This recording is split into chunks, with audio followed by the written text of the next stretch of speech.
Wondery Plus subscribers can listen to Crime and Sports early and ad-free right now. Join Wondery Plus in the Wondery app or on Apple Podcasts. In the depths of an Atlanta forest, a clash between activists and authorities ends in tragedy. I'm Matthew Scher, and on my new podcast, We Came to the Forest, we expose the hidden truths behind a shootout that left one activist dead and countless lives forever changed. Binge all episodes of We Came to the Forest ad-free on Wondery Plus.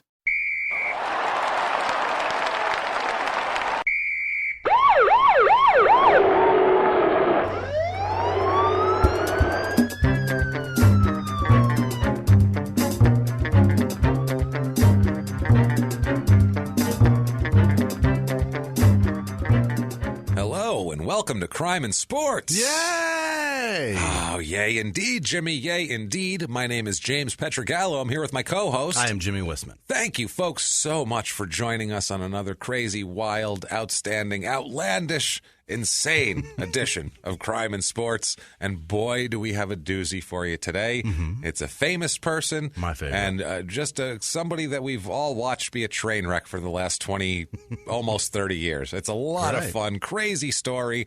Before we get to that, though, would like to say thank you to everyone who went out and gave us an iTunes review this week. That's hard to say. Yeah. iTunes review this week. Thank you guys so much. They mean the world to us.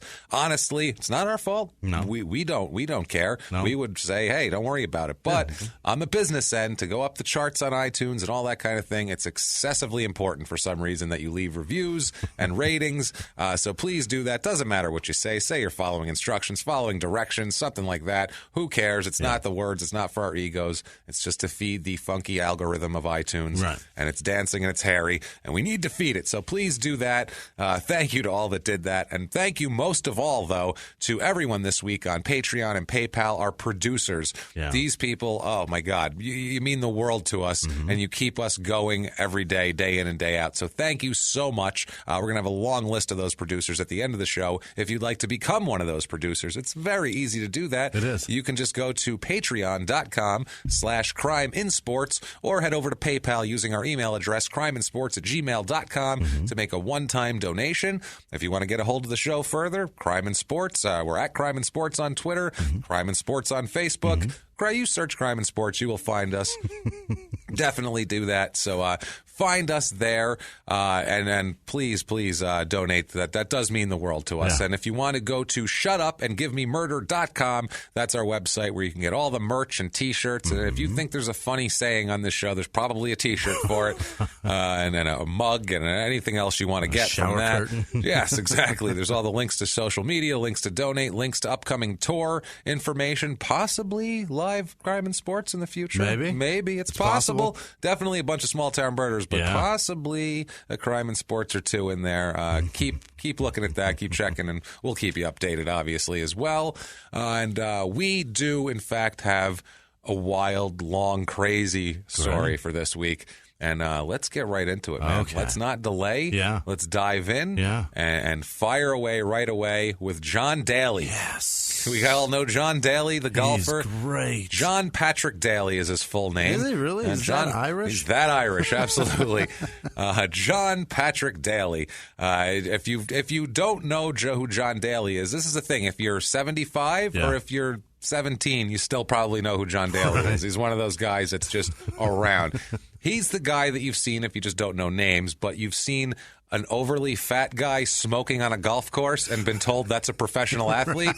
This is the guy. And then he tips his head back and takes a pouch of peanut M&Ms and pours that shit into his face. Into his head. And while he's directly down chewing his that, neck hole. takes an enormous puff off of a big fat stogie. That's what he does, man. And then drinks a bunch of Diet Cokes and booze, and he's a mess. He's a monster. I love him. A very, very interesting guy, too. Oh, my God, as we're he's going to talk fascinating. about. He's fascinating, and I don't know. This is a weird one because I don't know how we're going to feel about him by the end of it. Let's find out. Let's go on an adventure and find out what we're going to feel about him. Boy, I can't wait.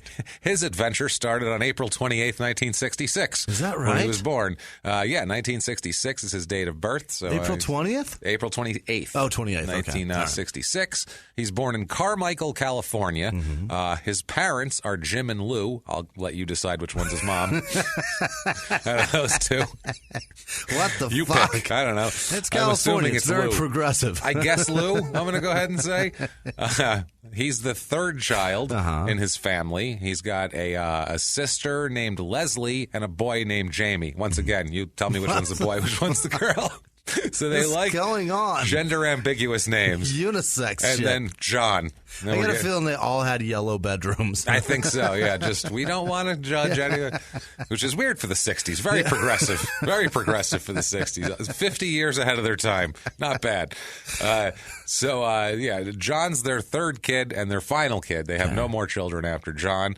Jim is apparently a nuclear power plant engineer. Awesome. He's not an awesome guy at all, Jim. No, he's a dick. He's a total dick, the father. But what he does, I guess, is interesting. Yeah. He builds and repairs nuclear power plants and spends a lot of time away from home because of his job, because there's never power plants like in the city. It's always like, it's 2 hours out there. Oh, yeah. You know, you got to go stay out in the middle of nowhere for a while, as we know from this town. If you drive just in case. Yeah, if you drive in from California, you're like, I think Phoenix is coming up eventually, and you're like, oh, that's a nuclear power plant. That means you'll be here in an hour and a half.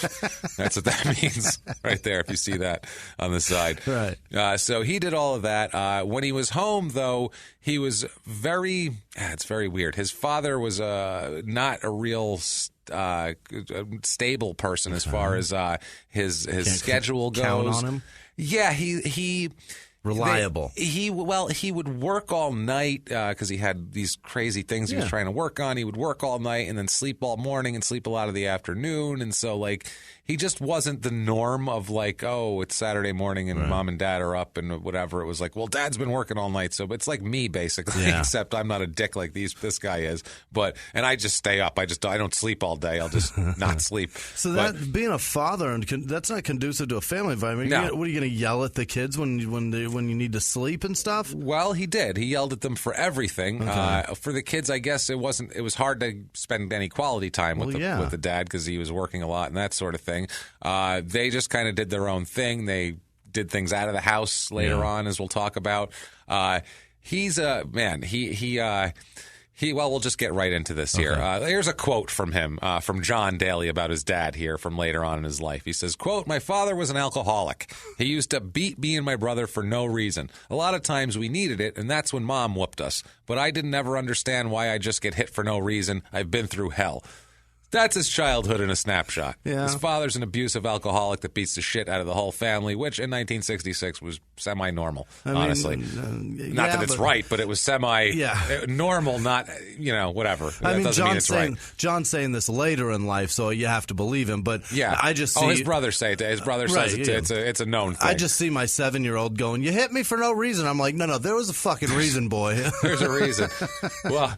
Let's talk about what we talk about later on. It's definitely not false. Yeah. It's because his wife witnesses some things that are very interesting. Yeah. John loved golf.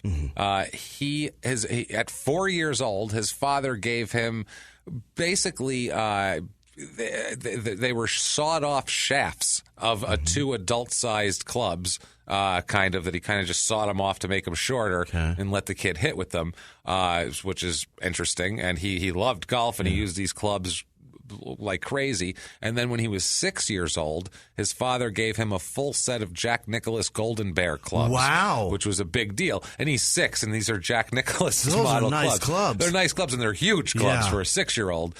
So he had to really put his weight into it to swing these things here, and that's kind of it's what they say about him. A friend of his says, quote, "His swing now is identical to when he was 7.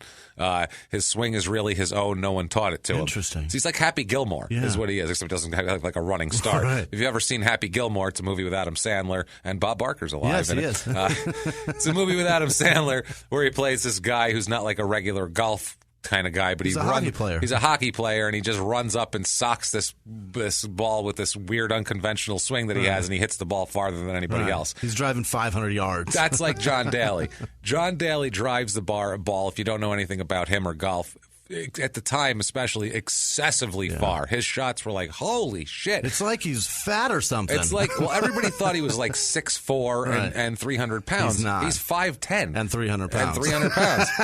He's a little guy. He's not that big. He's not a little guy, but he's not a huge hulking guy. He just somehow has this strength for it. Somehow he gets that belly into the bottom of that club and pushes weird. that ball. I don't even know if it's belly, because later on he used to like mock Tiger Woods all the time. Did he really? Like to his face, he would talk shit about great. him and stuff. And one time later on, he's mocking Tiger Woods for working out all the time. And he's like fucking making fun of him. And Tiger, rather than like make fun of him back, just goes, you know, John, if I had your natural talent, I'd never have to work out. And he meant it. He meant it. If I had your natural talent, I'd never have to work out. In other words, if you've pissed everything away, you're more talented than me, and where are we in our lives? I think is what he was getting at the time. There. Yeah, that's what he was getting at the time. And the thing is, John, he has money, too. That's what's fucked up. John Daly's got cash left? He is a cult phenomenon. I'm blown away. He's a weird cultural figure more than he is an athlete. It's very weird. He is like some sort of fucking redneck Superman. He really is. To me, I love him. Like, the hillbilly people love this man. Do. They adore him, and no matter what he does, no matter how long it's been since he's won any tournaments or anything like that, if he puts some bullshit out with his name on it, they'll fucking buy it. It's the weirdest thing in the world. So it's true. Super, super strange. He's from California. He has a southern accent. That's because when they were very young, because the father moved along with his job, they were forced to move very, very often. Got it. Including the first main change of address is when John's 5 years old. They moved to Dardanelle, Arkansas. There it is. Which will get you exactly. Because I read that too. I'm like, California? It must be one of those like Jared Wyatt California towns, like one of these northern, middle of nowhere. Fucking backwoods. Yeah, California. I'm like, no, he's just from Arkansas. Okay. So there was a local 9-hole golf course near them, and so that was when he went crazy for golf at that point here.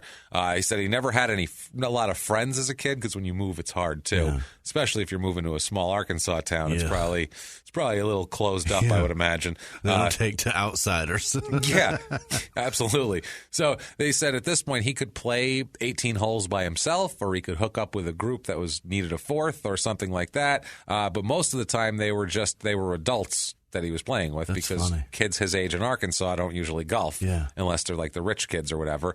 Most 7-year-olds obviously didn't play golf. So he's out on a golf course with grown-ass men playing golf, that's where some of the most horrible things are said by grown-ass men. Oh, yeah, horrible these terrible things. He's standing there.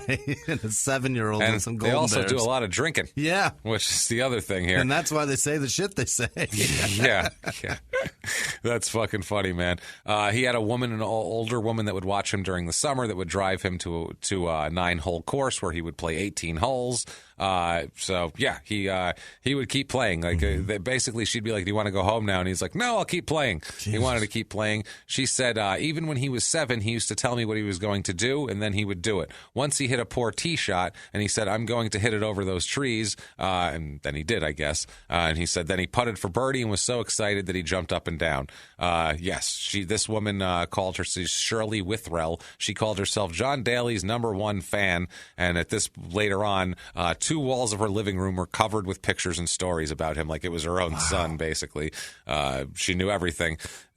She said she's proudest of him later on with his victory over alcohol, which he has a lot of victories over alcohol that are very short-lived. It's because he has a lot of battles with that shit. He's like an MMA fighter with 40 fights. He's going to lose a few. He's going to win a few. There's always another win. There's always another loss here. He was a perfectionist with golf. That's the weird thing. With golf, he was 100% into it. He loved Jack Nicklaus. I wanted to call him Jack Nicholson. I have my whole fucking life. Totally. And I know what he looks like. They look nothing alike. But it's still somehow it gets in your head. That's fucking great. He would study Jack Nicklaus for tips to improve his game. He would study articles from Golf Digest that Jack Nicklaus would be in, and like how to do. I don't know, your swing right and your, I don't know what the fuck, anything with golf. Fucking backspin and how to cut and how to slice. All that shit. Just your general, I don't know, your swing, what do you call it? Swing mechanics? Mechanics, there you go. So he said that his game mimicked Nicklaus except for his backswing, which he had a super, super long backswing, which is why he can hit the ball so far, basically here. They said that, and you could see it too, he brings it so far back, it's like unnatural for a golfer to do that. It's almost like baseball. And then he just unloads on the ball with all that force from up top. Which is pretty intense, because if you play golf ever and you draw a backswing like that, makes it harder to hit the ball. The ability of hitting that ball, and when you do hit it, it's not going where you want it to go. And to get it to do that. Right. It's like Happy Gilmore. If you run up and take a hack at it like that, if you hit it perfect, you're going to fucking crush it, but the chances of that are very low. Right. They're very, very slim here. So by 12 years old, he was out driving most of the men in the golf courses at 12. And he still had the Nicklaus golf clubs that he always had. He would fish the balls out of ponds, nearby to get balls to play with. So he wouldn't have to buy them. But he was really, really doing well. He would post better overall scores than the foursomes. He'd win in the foursome, and he was a kid, which was very odd. At one point now, the family relocates to Locust Grove, Virginia, and he would have another golf course there, the Lake of the Woods Country Club in Fredericksburg, where he won the men's championship there in 1978. Notice they said the men's championship. Unbelievable. And he was 1978, making him 12. Jesus. Wow. This prompted the club members not to go, wow, this is great. We should do something with this kid. They instead banned kids from ever entering the tournament again. I love it. That's fucking amazing. Yeah. No children are going to win this goddamn thing. Ever again. This is for a bunch of mediocre adult golfers. Sorry. What? Come on, man. Really? That's terrible. That's why. That's what. What would have happened if Tiger Woods won it? I know. Nobody's allowed in. They're barely allowed in anyway. That's what I mean. But men on golf courses, their egos alone already. If you think of somebody that plays golf, they are so fucking proud of themselves. Oh yeah, it's absolutely. ridiculous. It is boxing is a gentleman's sport. Golf is a cunt sport. That's what it is. It kind of is, but for him it's different because he has a real chip on his shoulder that he doesn't belong there. I mean, guys that are not professionals. Yeah. Oh no, yeah. People are cocky. The fact that I have the time and money to play golf, I think, is more. It is I'm playing golf. Fucking all day. It takes all day. You have to be able to have all day and then pay a bunch of money to do it. Right. He had a different attitude because he felt like, I don't belong here. None of these people want me here because he's not a rich kid. Yeah. He's not a country club kid. He's not from there. He's not in their old money fucktard little circle. So it's a totally different thing. And that's why hillbillies love him. Because he is the guy that's not them. That's true. That doesn't fit in. He is. No, he's Happy Gilmore. Yeah. It's 100% happy. Yeah. And the same thing, when he becomes popular later and wins a tournament in the beginning, the crowds, it's just like in Happy Gilmore. Yeah. They modeled that after John Daly 100% because the crowds are the same way. All of a sudden now it's not just, a group of 4 businessmen going to and clapping mildly and all that. Now there's people there with a fucking beer helmet on with cans going, come on, John, knock the shit out that ball. Yeah, woo. And everyone's like, where the fuck did these rednecks come from? Right. So you had the golf community hating him. Right. Hating him for bringing this fucking element in, but then you also had the golf business people going, middle-aged white man. This is terrible, but at the same time, our fucking ratings have doubled and our ad money is twice as much, and fuck it, put a beer helmet on it. Who cares? There's used condoms on the 13th hole, but who gives a shit? Wonderful. Those people are buying fucking foam fingers when they're done. Good. Fine. It's at this time. You're now watching the Trojan Masters because we got this shit sponsored. It's the only way we could do it. It's at this time that he takes up drinking when he's a young child. And drinking is his real passion. And it's his hobby, his profession, his passion. And honestly, appears to be much more important to him than golf for much of his career. Well, really, and we'll talk about why. Being a little more frank, he's really fucking good at it. He's really good at drinking and golf. Those are two things he's excellent at. He had his first beer when he was 8, he said, and he developed a taste for his parents' homemade wine. I believe him. So that makes sense. It's right there. Homemade wine. Well, it's if it's in your house like that, it's like all my relatives in Pennsylvania who just, when they're 12, they just go to the keg and fill up a fucking glass like it's nothing. You're like, you're allowed to do that? And they're like, I don't know. It's here. Whatever. It's here. Everyone else is drunk. Homemade wine. He went from California to Arkansas and then Virginia. Homemade wine. All right, then. But my Christ. His real passion was Jack Daniels, which is what he likes, and that was his father's drink of choice, too. It's funny how that happens. Interesting. You would think the smell of that would make him angry and not want it. That sour rye smell. That smell of Jack Daniels, it makes me nauseous. Right. It makes him... should make your lip throb and swell up when your dad did it to you. Fuck yeah. He had his first Jack Daniels at 14 at his sister's wedding. Gross. And after that was his fucking drink of choice, man. I can't believe that. Yeah, absolutely. So gross. It's fucking nuts. Now, his golf upbringing is nothing like people like Tiger Woods. Mm-hmm. Tiger Woods was, from the time he could walk, his dad put a club in his hand, took him to the course, did all that. This wasn't like that. They weren't training him to be a golf guy. He just said, I like golf. And they were like, here's some sawed-off clubs, knock yourself out. And then he just went out and played. They didn't take him out there and take him to lessons and hire coaches. Right. He just did it on his own because he liked it. There was no he didn't have swing coaches and all that kind of shit. Like Tiger, they installed practice facilities at the house for him to work on his drive and all that. None of that shit happened. And you wonder at why all. A country club banned him. Yeah.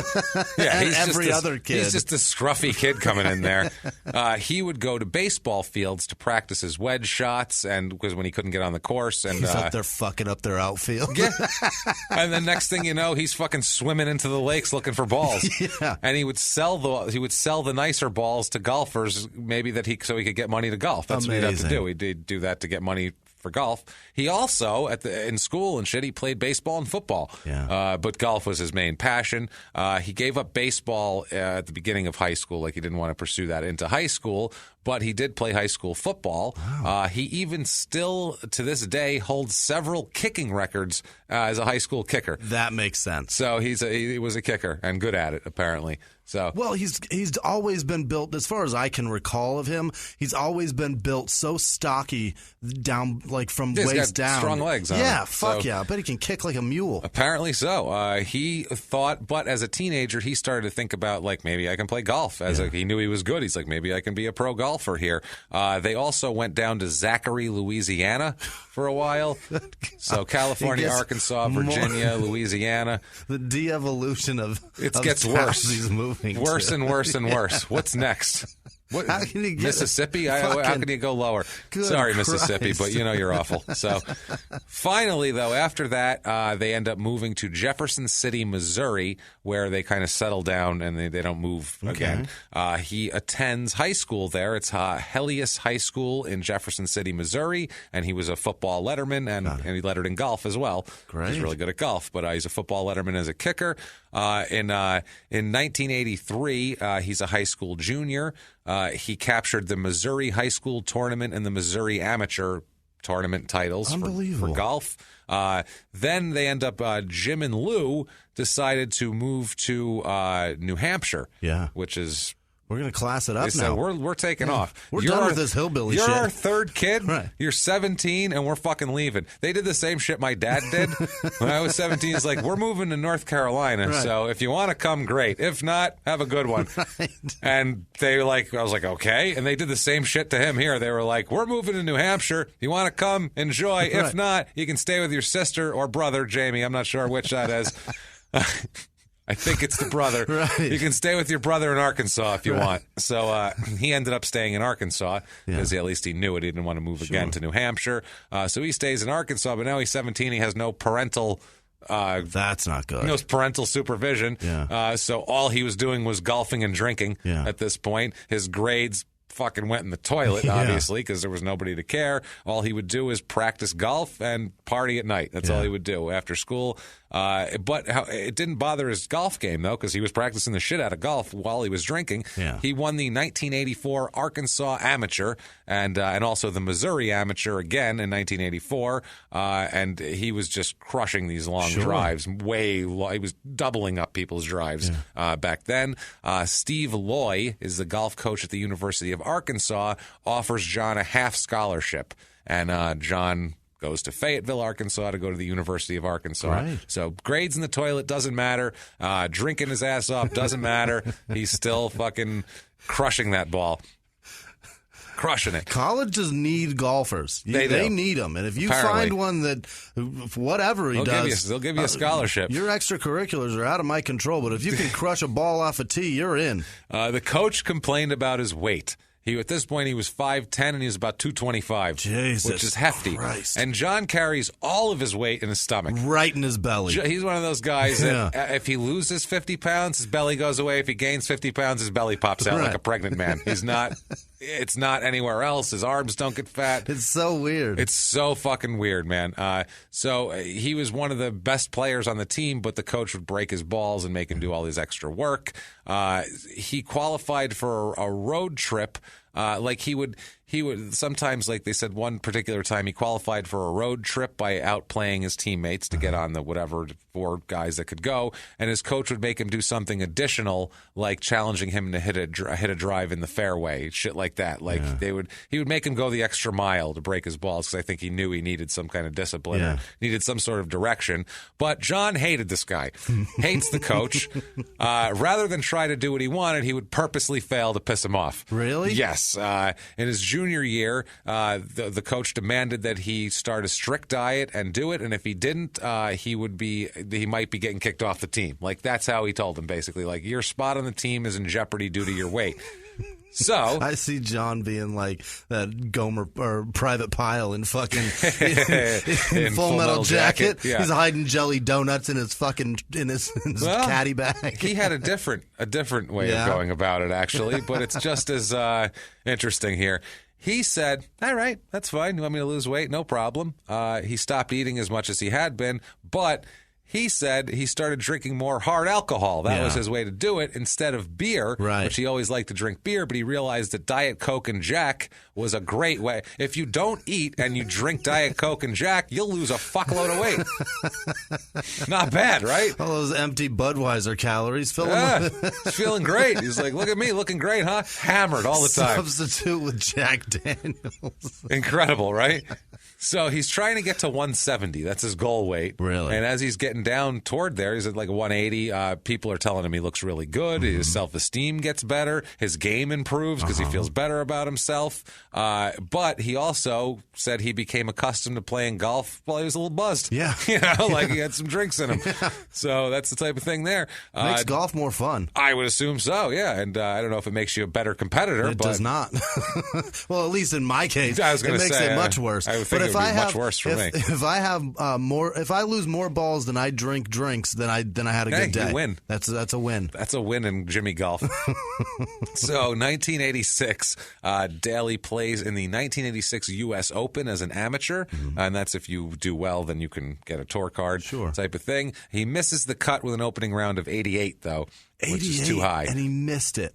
Missed the cut, a little too high here. I've never shot an 88 in my life. Well, no, neither of us are going to ever shoot an 88, probably, unless we get really rich and decide that's what we want to do with our lives, because that's how you'd have to. That's what would have to happen for me to play golf that well. I might shoot an 88 on a nine-hole. I was going to par say 3, maybe on a 9.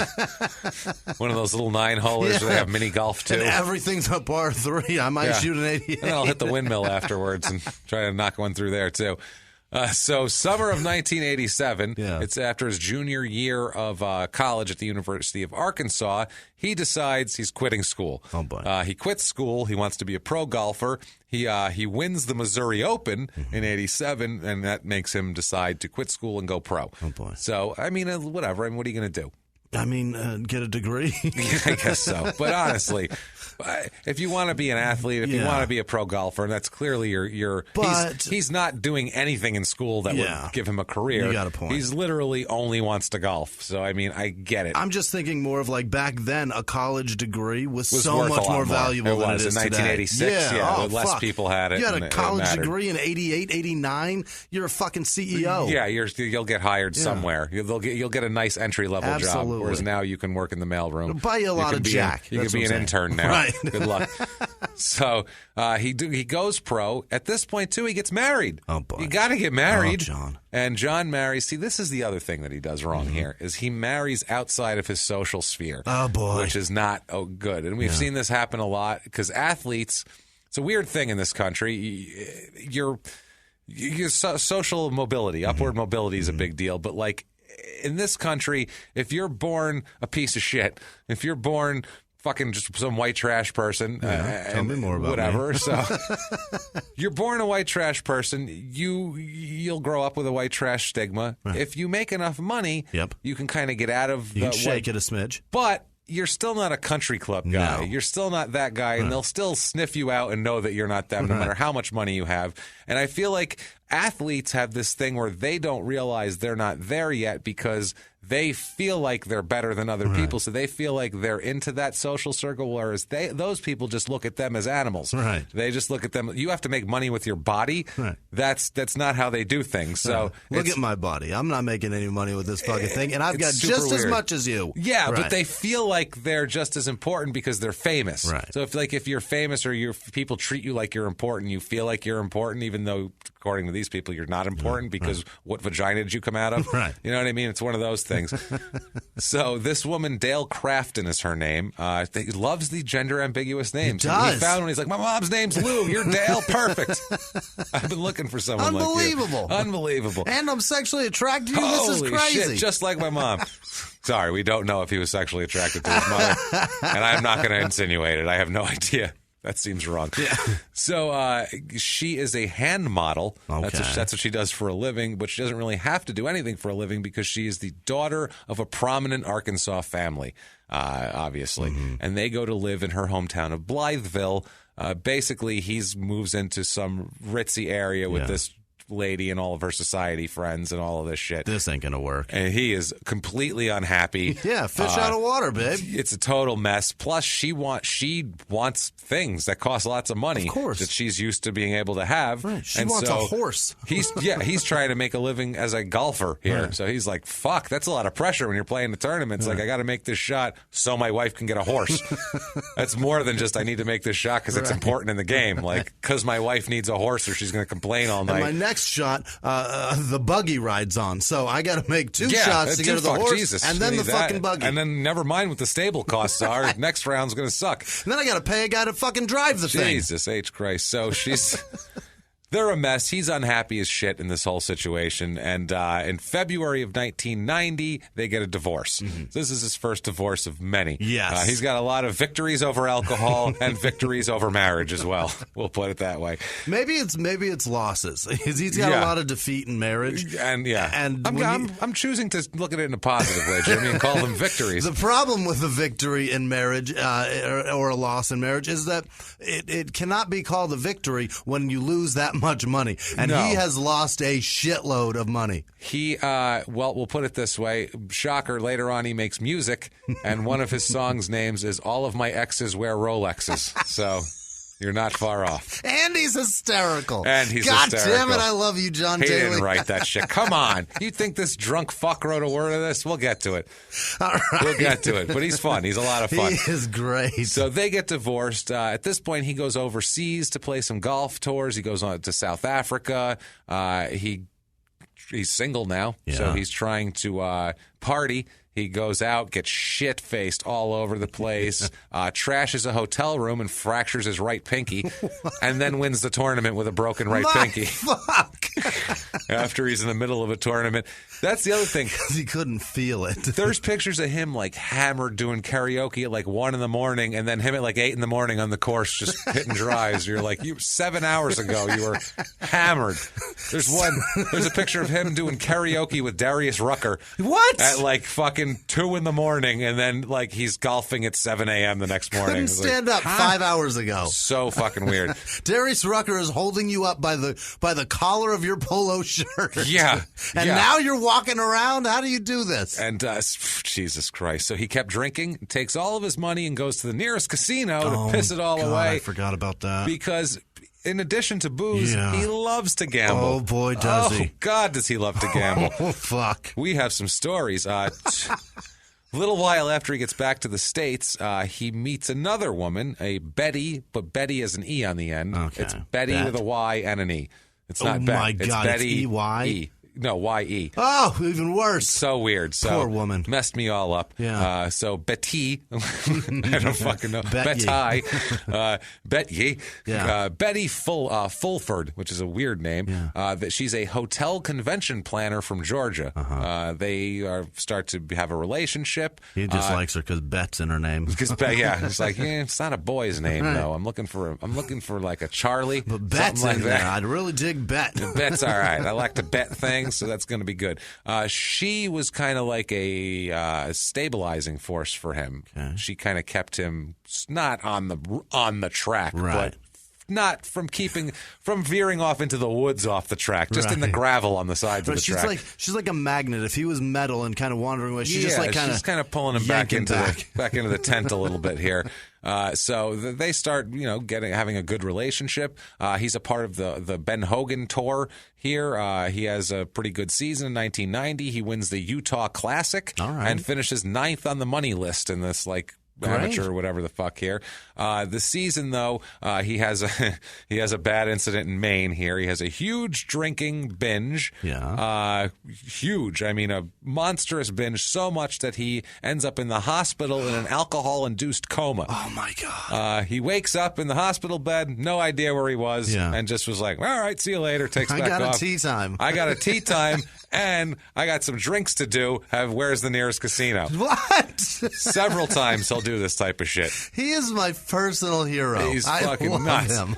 He wins 1990. He wins the AECI Charity Classic. The Hollard Royal Swazi Sun Open, I think, was the one in South Africa.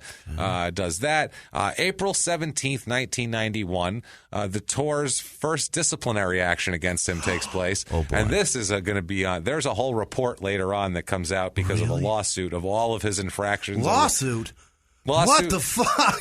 He didn't like the way a newspaper covered his story, so he sued them, and somehow in all of that, because he sued them, everything about his life came out. He's a fucking idiot. Shit. And by the way, he lost that lawsuit and ended up having to pay them $300,000. Oh, fuck. Nothing works out well with this guy, and then it ends up being fine. It's super weird.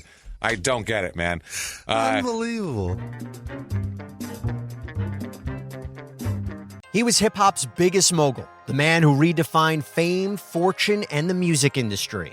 The first male rapper to be honored on the Hollywood Walk of Fame, Sean Diddy Combs. Diddy built an empire and lived a life most people only dream about. Everybody know ain't no party like a Diddy party, so. Yeah, that's what's up. But just as quickly as his empire rose, it came crashing down. Today I'm announcing the unsealing of a 3-count indictment, charging Sean Combs with racketeering conspiracy, sex trafficking, interstate transportation for prostitution. I was up. I hit rock bottom, but I make no excuses. I'm disgusted. I'm so sorry. Until you're wearing an orange jumpsuit, it's not real.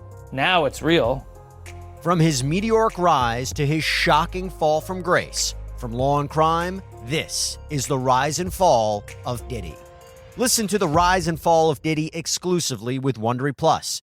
Behind the closed doors of government offices and military compounds, there are hidden stories and buried secrets from the darkest corners of history. From covert experiments pushing the boundaries of science to operations so secretive they were barely whispered about. Each week, on Redacted, Declassified Mysteries, we pull back the curtain on these hidden histories. 100% true and verifiable stories that expose the shadowy underbelly of power. Consider Operation Paperclip, where former Nazi scientists were brought to America after World War II, not as prisoners, but as assets to advance U.S. intelligence during the Cold War. These aren't just old conspiracy theories. They're thoroughly investigated accounts that reveal the uncomfortable truths still shaping our world today. The stories are real. The secrets are shocking. Follow Redacted, Declassified Mysteries on the Wondery app or wherever you get your podcasts. You can listen to Redacted early and ad-free right now on Wondery Plus. April 17th, 1991. It's Hattiesburg, Mississippi. He curses at a playing partner during a tour event there. Okay. We don't know who he cursed at, but he cursed at them, and he gets a disciplinary action for that. I think it was a small fine of some kind. I want to know what the words were. Oh, who the fuck knows? God. John Daly knows. He knows. I'm sure he'd tell you, too, if you asked him. I want to drink with him. I do. Oh, man. I think a lot of people do. For at least 20 minutes. I think that's what's going to kill him in the end is because everyone wants to drink with him. It's one of those things. Yeah. 1991 PGA Championship, and this is a big deal, the PGA Championship. August 10th, 91 here. This is an interesting. First of all, in the tournament, he wasn't even supposed to be in it. He's not scheduled to be in the tournament. Not at all. He just shows up. Not supposed to. No. He's an alternate. Oh, okay. He is the 9th alternate, okay? 9th alternate, and Nick Price, who's a pro golfer, had to pull out at the last minute because his wife went into labor. Okay. So Daly was the 9th and final alternate to replace Price. They called 8 guys before him. None of them could make it. Wow. He happened to be near there enough because of where he lived. It's a 500-mile deal from Memphis where he lived to get to Indiana, so he could get there in time and race there to get there, and got there in time to play the tournament, okay? Which is fucking nuts, first of all, that he even is in the tournament. He's not. He was sitting on his ass drinking. Right. He's like, oh, shit, I got to drive to fucking Indiana, be in this goddamn tournament. Pop, make me some coffee. I got to get out of here. Yeah, Irish it up a bit. Come on now. So they had a little incident here on the 11th green. It's Crooked Stick Golf Club here. His caddy was helping him line up a putt downhill left to right, a 35-foot eagle putt, apparently. Now, my ignorance of golf is going to come up a lot here. Okay. I know what a 35-foot eagle putt is and shit like that, but some of this shit, we'll just breeze through it. Okay. Because we could talk. This could be a 5-hour episode, and it could be only golf. He's been playing golf forever. So I'll do my best to fill in where you can. We're going to do. I probably know as much as you. I think so. I think we're in the same level of stupid here, but I think. Yeah, it's basically we'll breeze over the golf as much because there's so much crazy shit. You don't need a lot of golf here.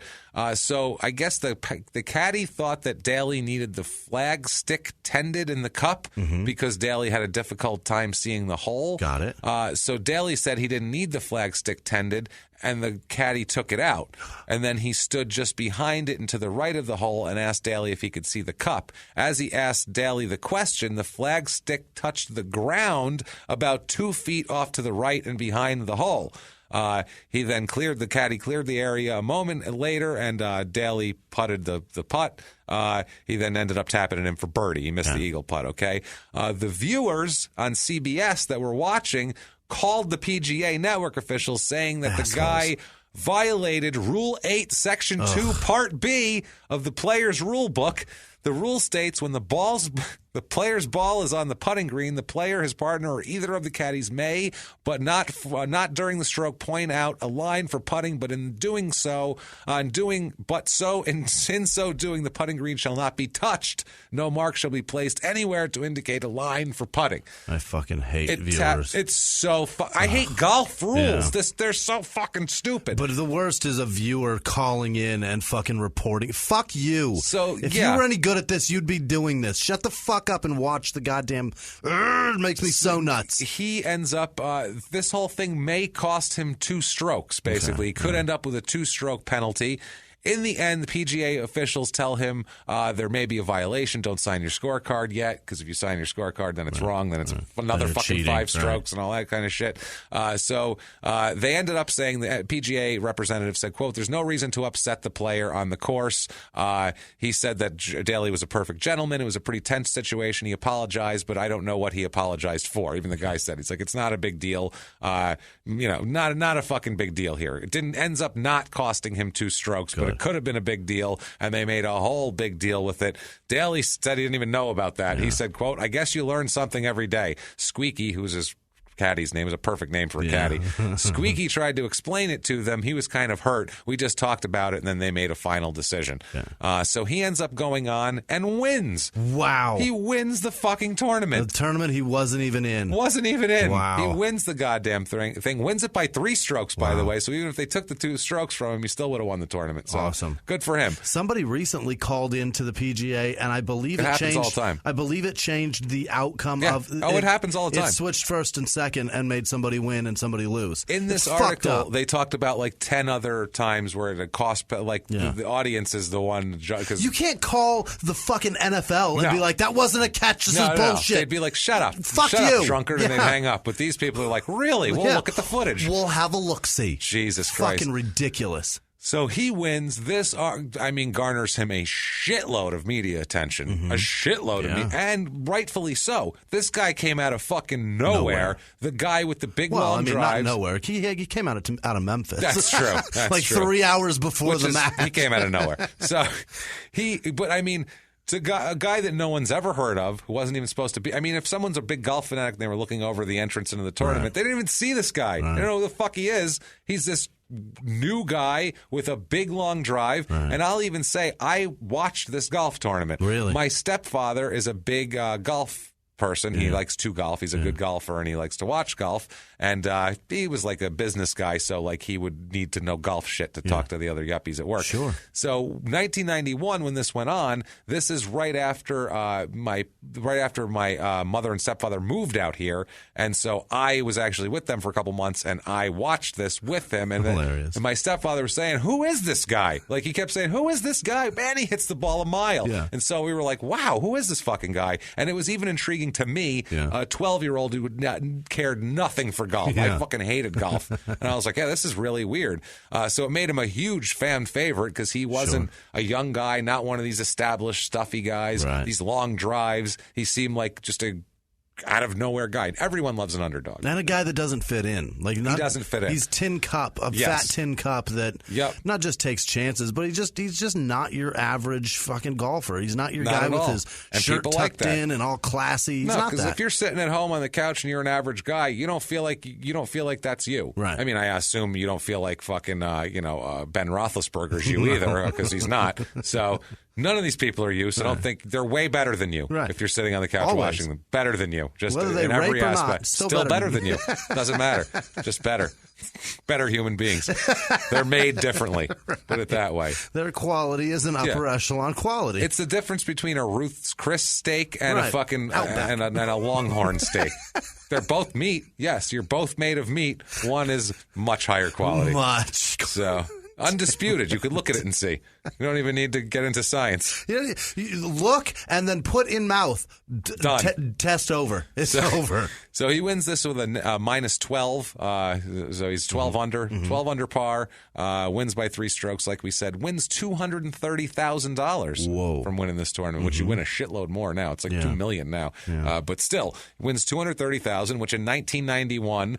For a 24-year-old kid, a 25-year-old kid who just started being, a big deal. That's not bad. That's a big win. Daly gives $30,000 of his winnings to the family of a man who died during the tournament by being struck by lightning. Wow. A spectator was struck by lightning and killed. And he gave the family $30,000. Gave the family $30,000 for the funeral, and it's also the money was used by the family to pay for college for the man's 2 daughters. Amazing. So that's amazing right there. And he wasn't wealthy at the time, so this was like a big deal for $30,000. That's a big chunk. That's a lot of money. It's more than fucking 10%. That's more than he gave his agent. You know what I mean? Like if he had an agent, that's more than he gave him, and it's he didn't have to do that. Nope. So people were like, that gave him also a lot of good publicity. Yeah. And he didn't even care. He's a decent guy like that. Right. That year, he is named PGA Rookie of the Year for 1991, which is, that's a huge deal to have. Yeah. He's arrived on the scene. He admits that he never trained a lot or stayed in shape seriously or really did anything other than play golf and drink. We know, John. He says, quote, "I hate it, to be honest with you. I can't stand to work out. I can't stand to do a sit-up, I can't stand to run." Yeah, we know. Yeah, we can tell. It's why you chose golf over football. And they asked him about his diet, and he just said, quote, "It's not great." No, Let's just put it that way. It's not great. He said he lives on fast food, soda, and beer, lives life by his own rules. He says he has it's an unrepentant attitude. He doesn't give a shit, which is why the fans fucking love him. He says that he admits his career had up and downs in his whole career, as we know. He said, no doubt, it's all or nothing. Yeah. And that's John Daly. It's all or we'll find out when he's not doing well in a tournament how he reacts to it. Fuck it. It's just one of these. Fuck him. Don't give a fuck. It is crazy here. God damn it, I love him. And when he was golfing later on, too, like when he was all washed up and done, he would be, ranked 700th in the world and nowhere on the money list or anything like that. But he would have a gallery as big as Tiger Woods or any of the big guys because people wanted to see, A, the long drives, and B, maybe he'll have a meltdown. Right. Who fucking knows? Or maybe he'll say something funny or whatever it is. He says, quote, "I think people relate to me because of the ups and downs I have had. I mean, I've shared a lot of strong emotions in my life that I think maybe because they believe I'm not scared to tell anybody I'm a human being." Yeah. So that makes sense. He's vulnerable and he's human, and that's why people might like him. Now, at this point, it gets a little more difficult for him, though, because he finds out that Betty is 10 years older than she claims she is. Oh, no. She's 10 years older what the than fuck? she claims she was. And not only that, it gets worse.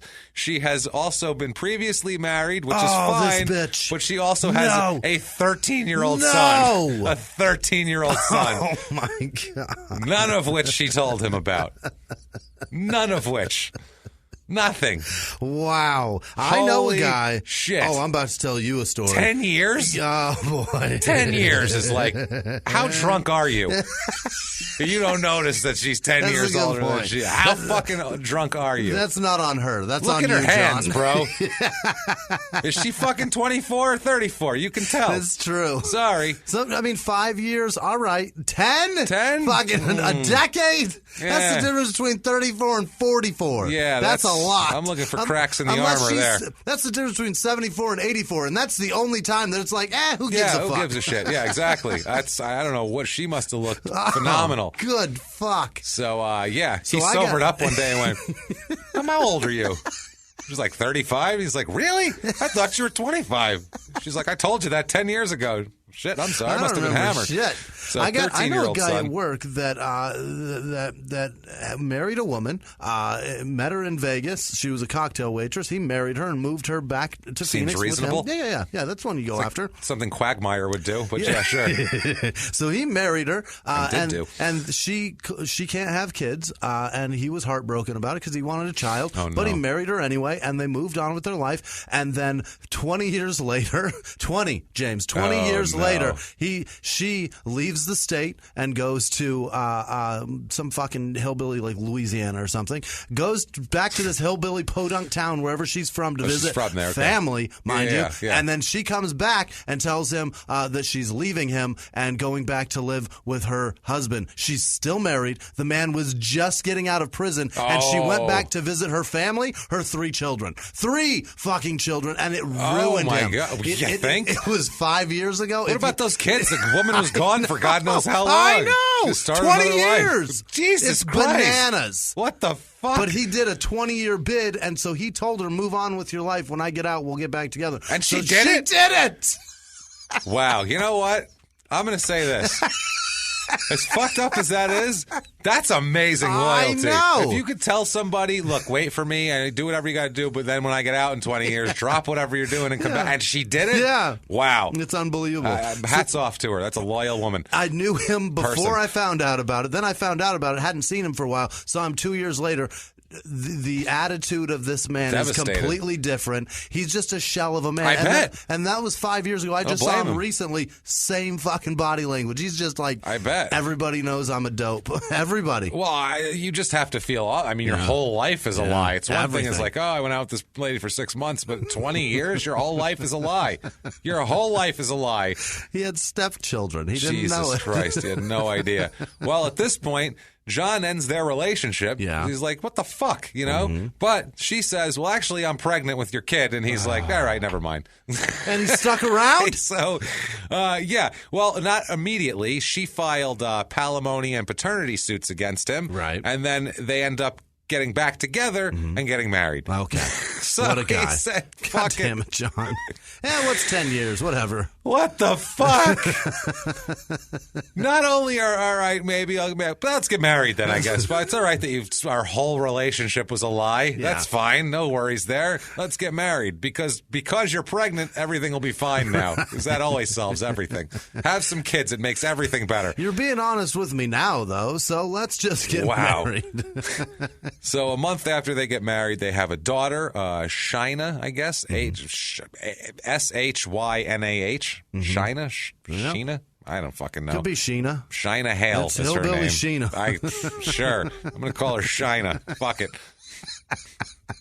So they have old Shina. Yep. They Shina the Hale. Yeah. 1992. This is September 27th, 1992. He wins the BC Open, which is the Broome County Open, which is a shitty golf tournament that was defunct in 2006. Okay. He won it by 6 strokes with an 18 under par. Clobbered everybody. Crushing it. Yeah. He's hitting his stroke right now. Not even close. No, yeah. He's hitting his fucking stride right now. You know what I mean? This is like everything is good except for, of course, this home situation with the wife and the 10 years older and the 13-year-old stepchild and that sort of thing. But professionally, cruising. He's definitely picturing her face on that ball when he hits it. He loves it. Well, let's find out what happened here. That 10 was September. fucking years difference? God damn it. September 27th, 92. That was December 19th, 92.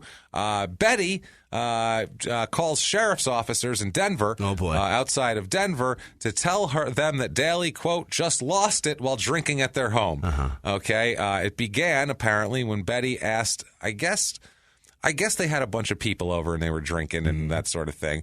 And Betty, who at the time was 40, not 30 as she had claimed, while he's, 26 at this point. Right. So he thought, she's 4 years older than me. That's fine. Right. Nope. She's 14. 14. Well, 14 years older than me. That's a big age gap there. She asked a guest of theirs if, quote, if he could control his girlfriend as she was hitting on John. Okay. That's what she puts in the court documents here. So this is some white trash shit. Yeah. They're drinking. One of the guest's girlfriend is hitting on her husband. She's a jealous 40-year-old woman, too. Yeah. Okay. So apparently this escalated into Daly throwing Betty up against a wall, pulling her hair, and fucking destroying the house. Like, threw her hard against the wall, pulled her down by the hair, and then, quote, lost his temper and destroyed the house, as she put it. They found broken glass, smashed pictures, windows. He fucking threw the big screen television over. This isn't like now where it's like a flat screen and it weighs 4 ounces. This shit had wheels. This is a giant fucking box that would be heavy. And he pushed that shit over, broken liquor bottles, all sorts of holes in the wall, blood spattered on the walls in the basement. Fucking absolutely went around kicking, punching, and destroying the whole house and then left. Wow. And then takes off here. He's arrested 3 days later. Wow. They finally find him. Sergeant Kim Castellano of the Douglas County Sheriff's Department said that they had to arrest him with the domestic violence policy, and he was taken before a judge, and he posted $1,000 bond. Okay. He is charged with third-degree assault.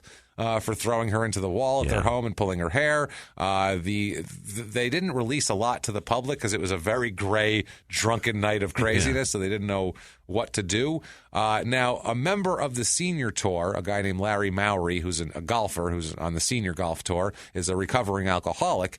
He says, quote, it's probably the greatest break of his life. He has a chance before things go too far to come out of this a better person and a better player. Also, Jack Nicklaus said the same thing. Jack Nicklaus said that he met Daly last year, and then he sensed that he was in need of guidance. He invited Daly to spend time with him at his home in North Palm Beach, Florida, but he said he was disappointed that Daly never showed up. He never followed through and showed up down there, which is kind of shitty. It's his idol. It's his fucking idol his whole life. He had his golf clubs when he was 6. Yeah. If Don Mattingly invites me the fuck over, are you going? I'm fucking going. If John Elway invites me over, I'm not going. Why? I don't want to meet my idol. I don't want to meet that. I'm going over there. What if he's a dick? What if he's great? Ron Guidry, okay? Yankee legend, Louisiana Lightning, all right? Ron Guidry is a legendary Yankees player. Did you meet him? He had a 19 strikeout game. Let's get to the point. Did you meet him? He had a 1978 19 strikeout game. Legendary lefty, had injuries. Otherwise, he's one of the greatest lefties that you could watch. Electric, right? Yeah. Awesome. Anyway, a couple of guys, he lives in Louisiana. He's like from down there. A couple of guys happened upon his home down there, and they were like afraid to whatever, but they wanted to meet him, so they rang his doorbell. He's got a big gate that says Louisiana Lightning on it and the whole deal. And Ron Guidry comes out, and they were like scared that he was going to be a dick because he was their idol, and he ended up having a fucking catch with them for an hour. He ended up saying, "Got your gloves, guys? Let's go out and throw a couple balls around." They were like, "What?" They were like, "Yeah, we're going to catch me. I got some pitches left in me." They were catching him and shit. He's like, this is the greatest that could happen to you. You never know. I don't or know. He'd be like, "Get off my lawn, dildo." He'd be like, "Fuck. Who are you?" John says that shit through those giant choppers. Yeah. I don't want to fucking be responsible for the shit I say to my hero. Calls you a faggot and kicks you off his property. You're like, damn, he's a dick. What an asshole. Total. I'm impressed with how well he pronounces F's with those giant teeth. I love him, and I don't want it to be ruined. I have this whole picture of what our day would be like if I got to spend the day with John Elway, and I don't want it to be fucked. Jesus Christ, man. That's awesome. But I do also have this great day of picture of what a great day with John Daly would be, and I guarantee it would be the same. It would just be sitting there drinking. I have a feeling. Nickery, though, of women getting punched. Oh, it would be a mess. So John enters Sierra Tucson, which is an addiction treatment facility in Arizona. They're all here. Thomas, they're all come here. The tour also suspends him. He spends 30 days in rehab. Oh, boy. I think it's for the time. They suspend him for while he's in there. It's a for show, and then they're like, he couldn't play anyway. He's in rehab. It's fine. He was all kind of locked up talking about God and shit. You know how that goes. Jack Nicklaus said, quote, "That's the best thing for him. He obviously must need some help, and I'm glad that he's taking that step." So they're trying to be supportive of the whole thing here. Everyone says his heart was never into this rehab thing because he's just like, is there booze in here? Is there a bartender? Is there a waiter I can get? He said everything publicly that he needed to, but deep down he didn't think he had a problem. Right. He's got money and he likes to drink and he still plays golf well. So he's like, well, what's the problem here exactly? The orderlies coming in to turn down his bed, and he's like, "I'll have a Jack and Coke." Oh, it's fine. Yeah, they're like, "No, that's not how this works. I'm not your waiter, fucker. Some pills, something." Unbelievable. He had a shit season in 1993. He did finish tied for third at the Masters tournament. And it became his only top 10 finish in a major championship outside of his 2 major championship wins. Okay. So in majors, he kind of melts down a little bit, or he wins. Yeah. All or nothing. That's John Daly. So he has no tour wins in 1993. He does win the Alfred Dunhill Cup with Fred Couples and Payne Stewart. It was a trio fucking tournament. I don't know what that is. He had 5 top 25 finishes and 1 top 10 finish out of 15 cuts. Out of making the cut 15 times. 1993 Southern Open, he walked off the course in the middle of the rounds. I love it. And withdrew following playing like shit. This also happened at the 97 U.S. Open, and it happened in Australia, and we'll talk about it. It's hilarious. Okay. He's a mess. Now he walked off the course more than once. Oh, this has happened many times. Oh, that's fucking genius. Just was like, fuck it, playing like shit and going home now. Can you imagine? I'm having a drink. So, what if LT just couldn't get through the line one day? Fuck it. And just throws his helmet at the 50-yard line, gets in his car, and just fucking leaves. I would have been shocked.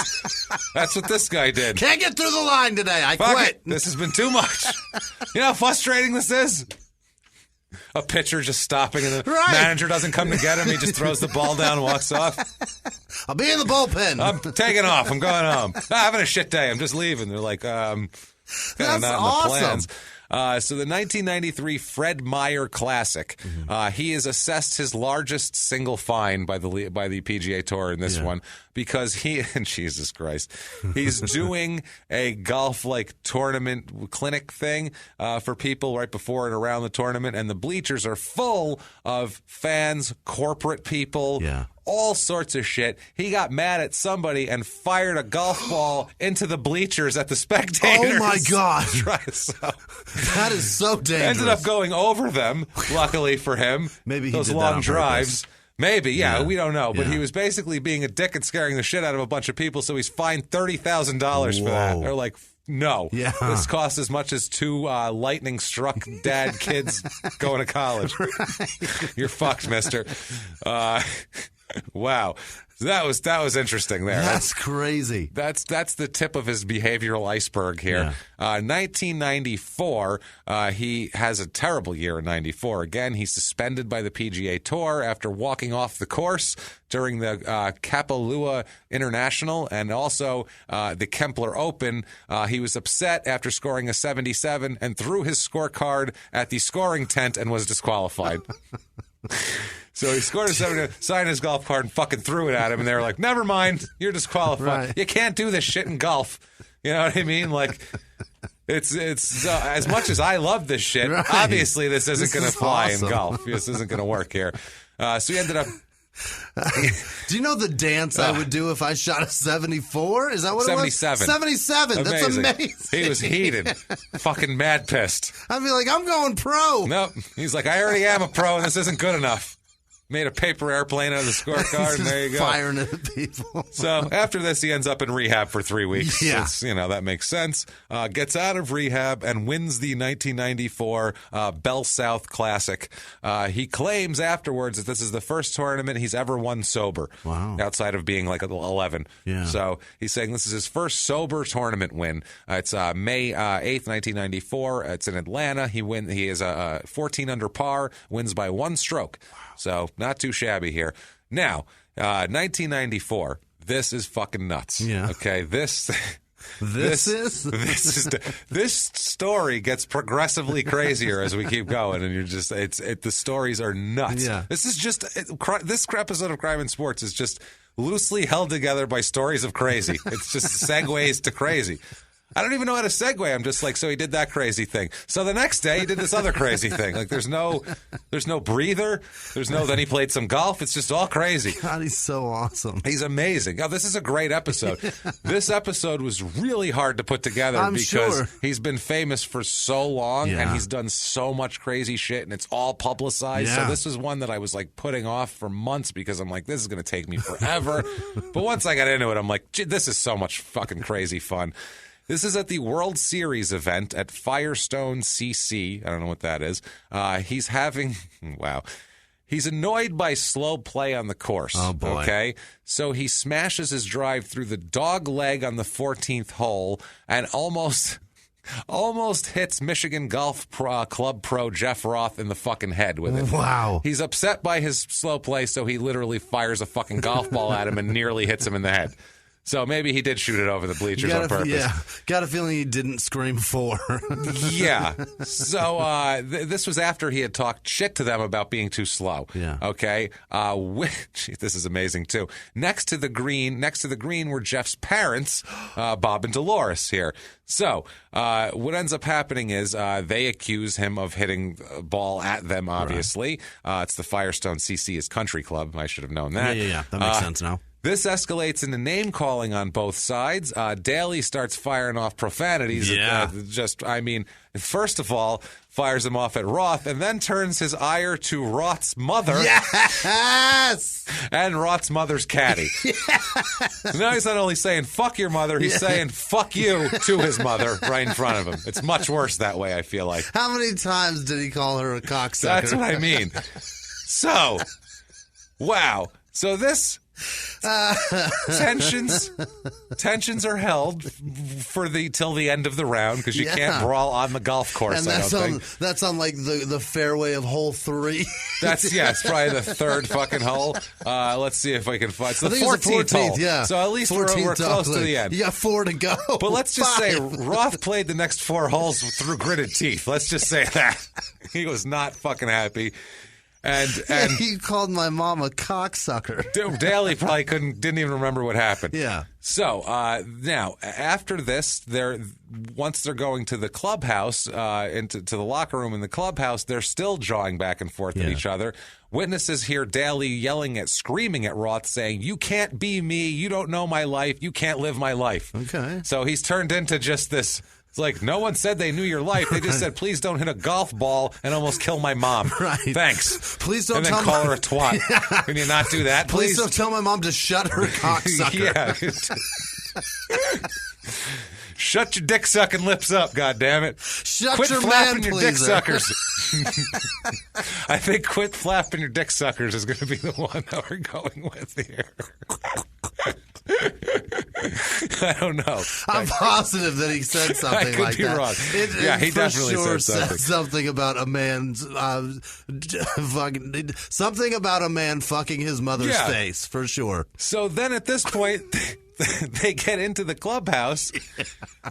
That's all stopped, and then out of nowhere, Daly apparently calls Roth's mother a bitch. Okay? So Roth's father, Bob, this man's father, jumps on Daly from behind and starts scuffling and rolling around on the clubhouse floor until they are separated by other people. So he's now fighting with a fellow golfer's father after calling his mother a bitch in a locker room. This is this is white trash to the maximum. This is the whitest trash shit. They're you're not at a Dollar General. What the fuck are you doing? You're acting like you're in a dollar store parking lot. You can't do this here. Stop it with the Piggly Wiggly behavior. This is panhandle behavior, to use a small town murder term. Good Lord. Unbelievable. Fuck. So this all happens. Daly ends up being fined $20,000 for this incident. You can't start fights with people's parents in the fucking clubhouse. I suppose that's a justified fine. They couldn't find the other guy's dad. He doesn't work for them. So they were like, I guess it's your fault, asshole. Right, you've earned this. And they order him. They don't suspend him. They order him to take a leave of absence for the rest of the season. They're like, get the fuck out of here. You're a menace. This is 3 years he's been famous. He's already a mess here. A few miles from the glass spires of Midtown Atlanta lies the South River Forest. In 2021 and 2022, the woods became a home to activists from all over the country who gathered to stop the nearby construction of a massive new police training facility, nicknamed Cop City. At approximately 9 o'clock this morning, as law enforcement was moving through various sectors of the property, an individual, without warning, shot a Georgia State Patrol trooper. This is We Came to the Forest, a story about resistance. The abolitionist mission isn't done until every prison is empty and shut down. Love and fellowship. It was probably the happiest I've ever been in my life. And the lengths we'll go to protect the things we hold closest to our hearts. Follow We Came to the Forest on the Wondery app or wherever you get your podcasts. You can binge all episodes of We Came to the Forest early and ad-free right now by joining Wondery Plus. In the 1980s, a rosé swept the country. Hey, Mike, I really like this White Zinfandel. Well, good. Now put it down. We're going to try another one. White Zin became America's top-selling wine. But most don't know that this sweet drink has a sour history. What began in 1986 with counterfeit bottles. A big fraud, a multi-million-dollar fraud. Sent investigators chasing one of the most powerful families in the business, the Licciardis. But the closer the feds got to them, the more dangerous things became. It's a story of deceit. At the time, I was paranoid. Threats. You touch my kids, I will kill you. And murder. With a .22 caliber bullet to the head. What started with a scheme to mislabel wine spilled into a blood-soaked battle for succession. Welcome to Bloodvines. You can binge listen to Bloodvines exclusively and ad-free on Wondery Plus. Join Wondery Plus in the Wondery app, Apple Podcasts, or Spotify. So while he's suspended, he has to talk shit about the PGA, which I love. July 9th, 1994, he claims that many PGA golfers were cocaine users, and he said if drug testing was done properly on tour, he would be, quote, one of the cleanest guys out there. Obviously, the golf community was super pissed at that. Yeah. It's like, even if it's true, which who knows if it is, even if it was, it probably is. A bunch of rich guys, right. Yeah, they're doing coke. But it's like, why are you fucking telling them that? Right. That's probably not the wisest thing. But he's like, I'm not that bad, is his thing. Like, yeah, I'm an alcoholic. What about all these cokeheads? I don't hide my alcoholism. They're all going in the back in the bathroom and snorting lines, and you think they're perfect.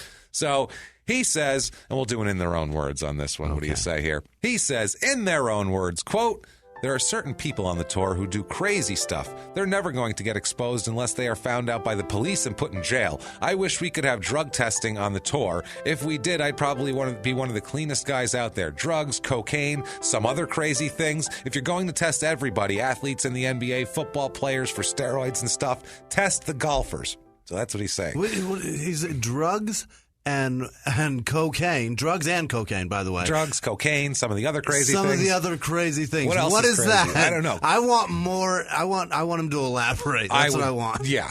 So he's saying drug test golfers, which no, no one is. We're all bored. Right. Who cares? Is what we're all saying. If you're John, if you're trying to tell me that Tiger Woods is probably on steroids, I agree with you. We get it. He's on a million other things. Ask the Jupiter, Florida Police Department. Yeah, who cares? That was some HGH right. for Tiger always. I don't give a fuck. Daly calls for random drug testing of golfers. This is what he wants. 1995, John and Betty divorce, which you knew that was coming. Yeah. That wasn't going to last forever. She is 66 years old at the time they divorced. No, she's not 66, but she's 45 at the time, though. Yeah. He marries another woman. He marries Paulette Dean, not Paula Dean. He marries Paulette Dean. Dean ends up having a second daughter, which we'll talk about, and they end up fighting for years, and as that goes, he has a few wives. This is a brief thing here. 1995, he wins the British Open Championship out of nowhere. They have a 4-hole playoff to determine a winner. Really? And he finally wins it in the playoff. He was 6 under par. He wins $125,000 from this tournament. That's not bad. Yeah. I mean, if you think about it, though, I don't know how much. I don't know how.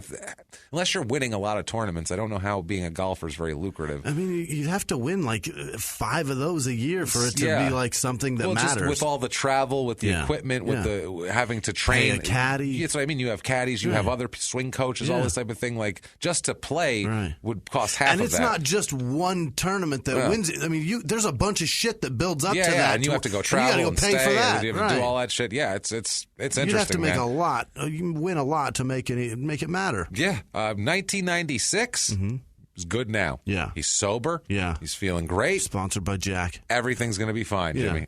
No, he's not. Jimmie, he's good now.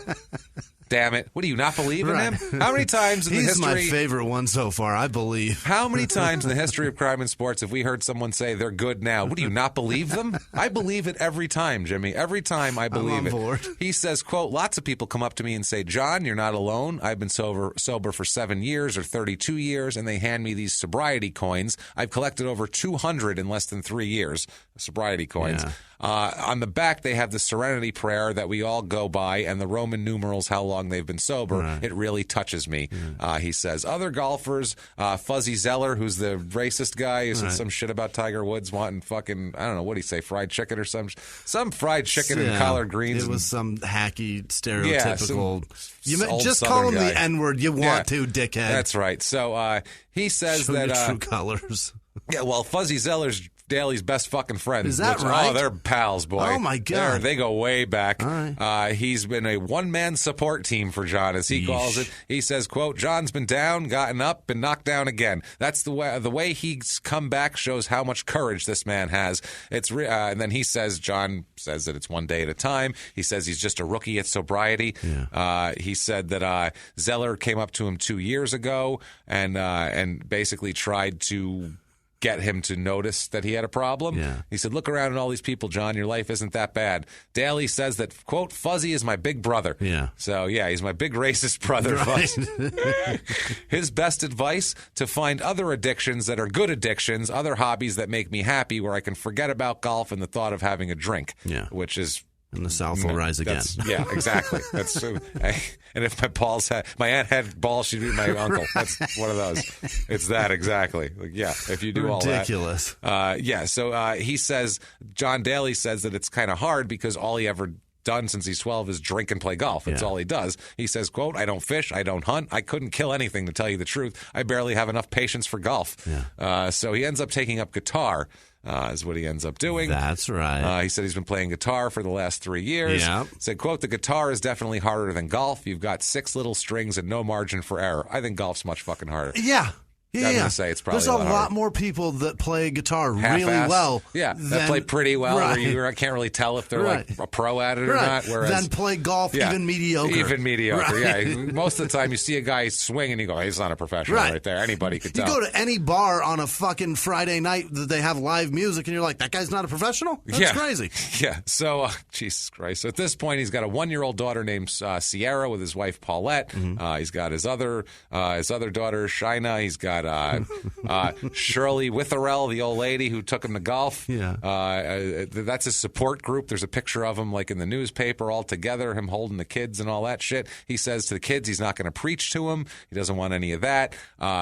He says about his kids, he worries. He said, quote, I worry about it a lot. Hopefully they'll know what their daddy has gone through and won't drink. But I want to give them a chance to learn on their own. I'm not going to preach. If you tell your kids to hit golf balls for 2 hours every day, they'll hate golf. Which, I would say so. He says, if they're hanging out with the wrong crowd or dating a guy they shouldn't, I want to know. He says he wants to be involved in his kid's life. He says, I love kids and seeing them develop. It's funny, too. Take it easy, John. Calm down. He has a 40-week-a-year tour schedule, which is the same as a headlining comedian that goes around the country. That's not bad at all. It's the same family life, basically. There, he's gone a lot. He says, quality time is difficult, given my schedule. He admits he's, quote, not too much for diaper changing, preferring things like playing with them and taking them shopping. You know, things that don't involve shit. The fun part. You know, where there's not poop on your hands. Right. That's the way that happens there. Jesus Christ. You got to take it easy with quotes like, I love children and love to watch them develop. Kids. I want to watch them develop with their shirts off. Right. Like, no. You can't say that shit into microphones, John. Can't. They'll isolate that Especially and you'll be in a courtroom. People they're all writing it down. Right. I just picked it up off a 20-year-old newspaper.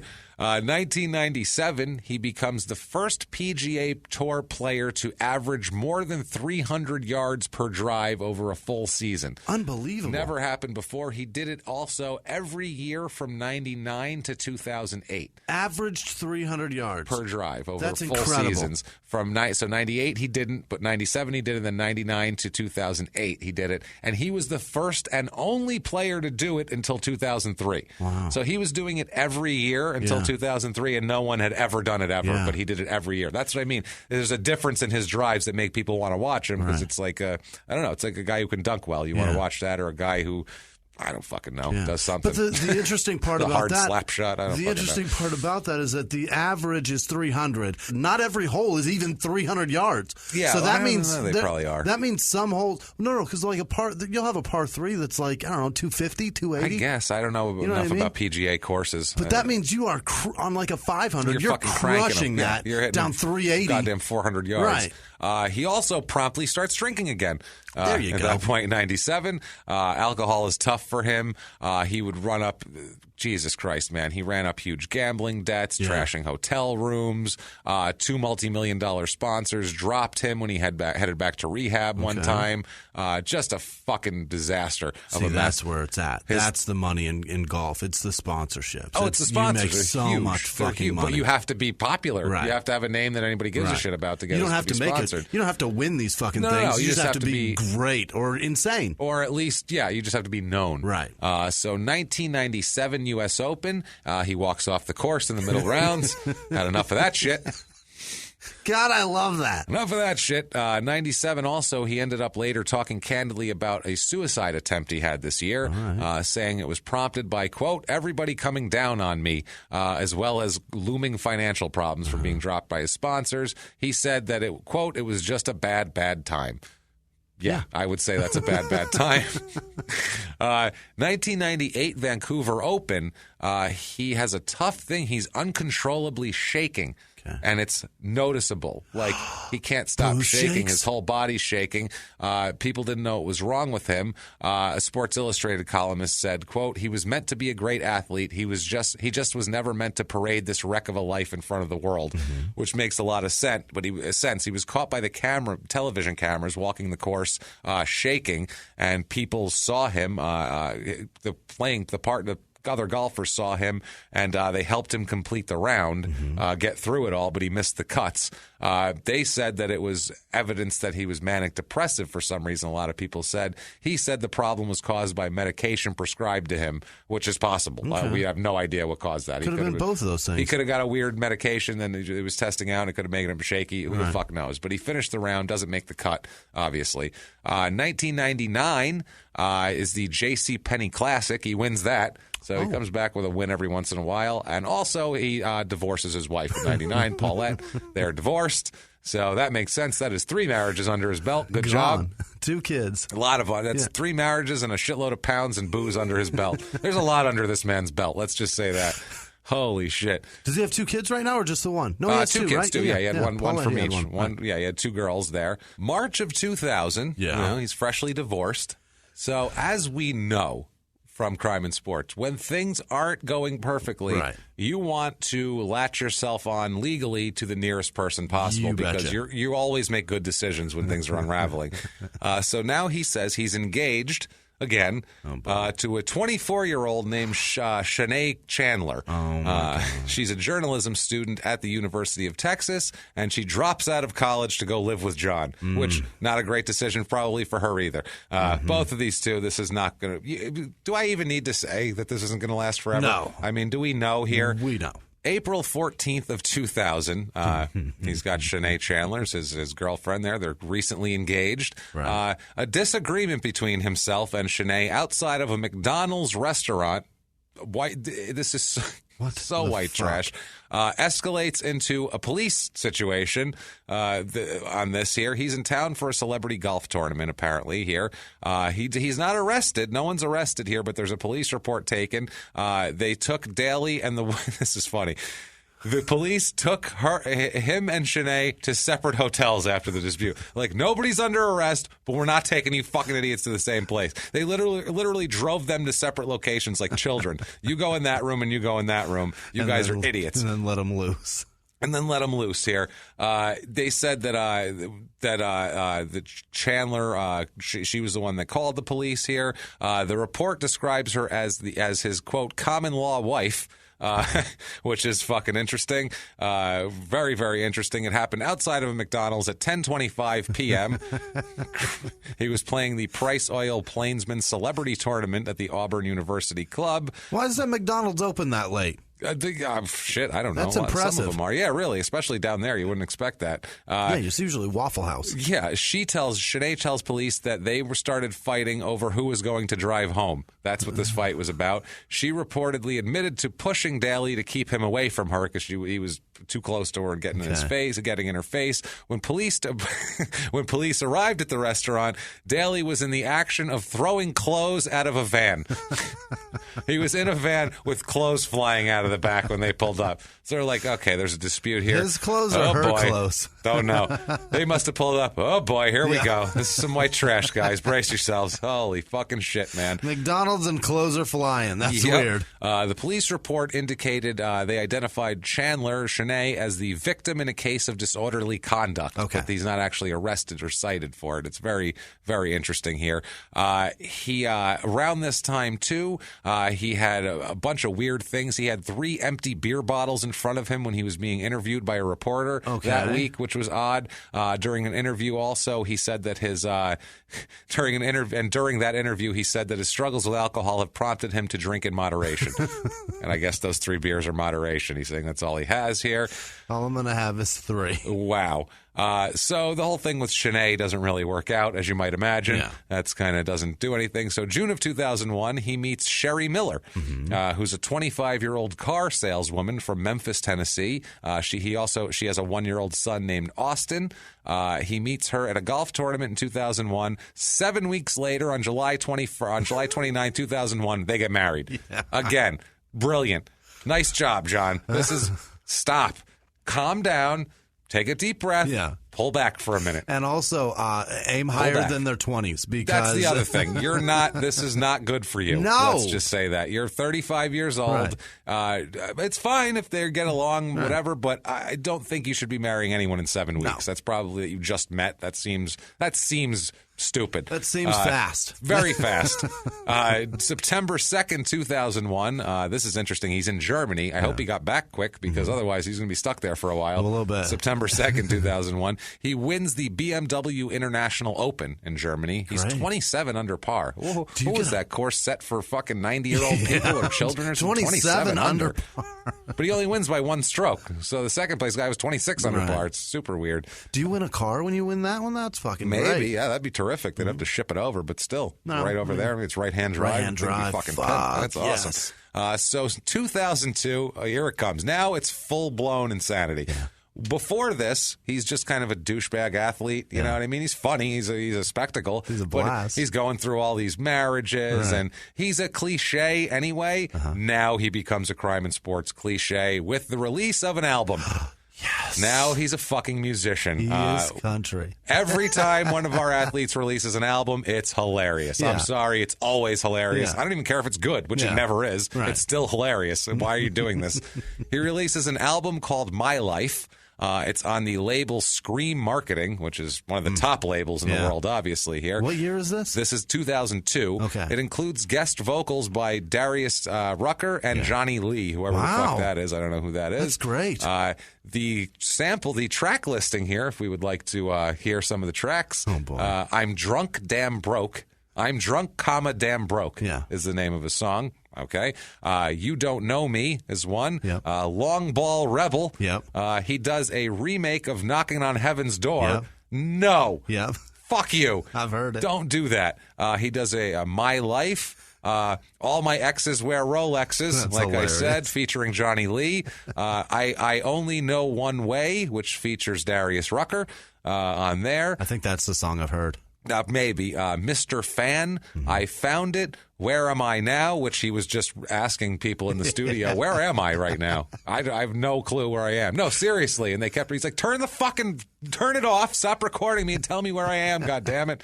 And that was that. I found it. That's what he used to scream when he'd jump into the ponds. Yeah. the fucking golf courses on golf balls. My Life Reprise. Okay. He made another one. Another one. Two of them on the there. second one. Remix. And 12 is Golf Exhibition, which is 27 minutes and 4 seconds long, which seems like a long song. I don't know what that is. So he's releasing albums. So it's gone full fucking crazy now when he starts releasing albums. That's when you know the ego's gotten out of control. When you're like, I should release an album. No, you shouldn't. It's because somebody told him he should. Listen here, Cosner. Fucking relax with the band, okay? Right. Kevin Bacon, calm down. So 2002, he wins the 2002 Champions Challenge with Pat Perez, whoever the fuck that is. You got me. 2003, he wins the 2003 Callaway Golf Pebble Beach Invitational. Great. So good for him. 2003 also, July 23rd, 2003, his son is born. Oh, boy. He has a son from his new wife here. His son's name... John Patrick Daly II, a fucking junior. Damn it, John! He juniored him up. He is. If there was a crime in sports like money, like he's the dollar bill. Yeah. He's just the dollar bill. He's a crime in sports. Fucking archetype crime and sports guy. Albums, juniors, fucking mad marriages, to be craziness. It's insane amounts of alcohol. Insane amounts of alcohol. It's fucking nuts, man. So he is born. This is great too. John is born. John, this junior, is born a week before his wife Sherry and her parents are indicted in Mississippi on charges stemming from what authorities said was an illegal drug ring and gambling operation. Oh my God, John! What have you married? What the fuck is happening? What is happening? Now, this I would say maybe he rubbed off on her, but no. She's a lunatic. Yeah, she makes him. Over the course of this episode, she makes him look like an old church woman. She is a nutcase. I mean, it's obvious when she's being indicted with her parents on a gambling and drug ring. A week after her son's born. That's a mess, man. Jesus. What a fucking mess. I just read that and I'm like, huh? Is this true? What? I had to find alternate sources. I'm like, this is insanity. You almost want to say, maybe you shouldn't have named that kid Junior. Lady. Yeah, you think? Maybe? That was instant fucking... instant fucking CIS karma. That's right there. So, October 12th, 2003, he wins the Korean Open. The what? Kolon Korean Open. Kolon, it's a sponsor over there. Hopefully it's Cologne. I looked, it just said that was the name of their sponsor. So I was like, good enough for me. Okay. I didn't know if that was whatever. He's 6 under par. He wins by 2 strokes there. February 15th, 2004, he wins the Buick Invitational, which is like a big tournament. He wins that. He's 10 under par there. So that's amazing. I don't know. Through all of this, his wife just got indicted for an illegal drug and gambling operation a week after his son's born. He's like, the chaos makes me focus. Like, he lives in chaos. Like, he needs it. Clearly. He can't play unless he's got it. It's what it is. I mean, he needs to be drunk. He needs to have this. He needs to have that. Now, February 19th, 2004, a judge in Superior Court of Riverside County, California, rules in favor of Daly's third wife, that's Paulette, in case you're keeping track, in a case involving the couple's 8-year-old daughter, Sierra. So it's like a custody thing is what we're talking about here. John must give Paulette notice before he visits Sierra. The visits only may occur in Southern California, Arizona, or Nevada. Paulette and Sierra live in Palm Desert, California. And Sherry may not be present at any time during the visits also. Maybe because she has criminal charges for having a drug and gambling ring. That's the judge does all of that. The evidence was submitted to the judge, including a 3-page single-spaced letter from Sierra's therapist, as well as a 2-page declaration from John's former personal assistant, Donna Crabtree, who claimed that she had seen Sherry screaming at Sierra and physically abusing John. That's a problem. Yes. Sherry, for some reason, has a comment in the media. Sherry says, this case is not over. We have attorneys working on it as we speak. No. Wow. Maybe worry about your other problems, Sherry. Yeah, you worry about your court and let him worry about his. How about this? You guys, instead of being taken to separate hotels separately, taken to separate courthouses and not fucking worry about it. Jesus Christ. Now, Daly was hurt, he said, by Crabtree's letter, his former assistant, because they had been best friends since they attended elementary school together in Dardanelle, Arkansas. Well, that's why you don't involve friends with your business. That's exactly right. Crabtree insists that she did the right thing. She says, quote, John's been saying I took Paulette's side, but I didn't. I took Sierra's side, which is the kid. If he wants to be upset that I said these things about his wife, then that's fine, but he shouldn't be telling people I made him out to be a bad guy, because that's not true. Mm-hmm. She just said that Sierra was an asshole, which she sounds like it. Or Sherry, not Sierra. Sierra's the kid. She's fine. Right. She's not an asshole. She's a good kid. She's a good kid, I'm sure.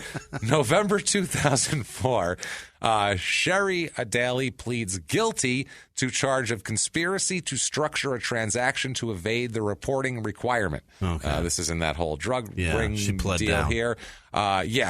She made only a few comments about it. She said, quote, you don't beat federal court, a federal judge, and the FBI. No way. Her lawyer said, quote, I told Sherry, you have to look at what's ahead. If there's probation, house arrest, you have to take it. I know you're not a convict. I know you're not guilty, but you're not going to win, is what his lawyer said to her. She, while this was all going on, was still with him while he was out golfing. She was walking the golf course as he was with him as he was playing a tournament. She insisted that her offenses are not as great as the plea agreement makes them out to be. She said, I didn't do anything. She says, quote, she says this on the golf course while he's golfing. Ridiculous. Right? She says, quote, the prosecutors know my involvement was very small. My dad was misled and taken advantage of. We hated to make the deal, but in the federal system, ignorance does not excuse you from the law.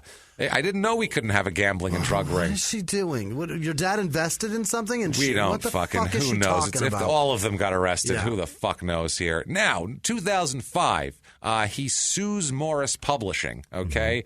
This is for they published the Florida Union Times, which is a newspaper. Right. He sues them for libel after a columnist claimed this is what he sued over. Okay, so he might sue us. I don't know. If he does, go for it, John. I hope we win. Guess what? I don't care if we win or lose, because guess what? You will make us so fucking popular, it's not even funny. So if you want everyone to hear it even more, then sue us, because that way everyone will hear it. Let's if not, dance, Johnny. Shut the fuck up and go have a drink, and we'll talk, call it a fucking joke and have a sense of humor. Because it seems like you have a sense of humor, John, if you're listening. And if you do, you realize your life's been kind of funny.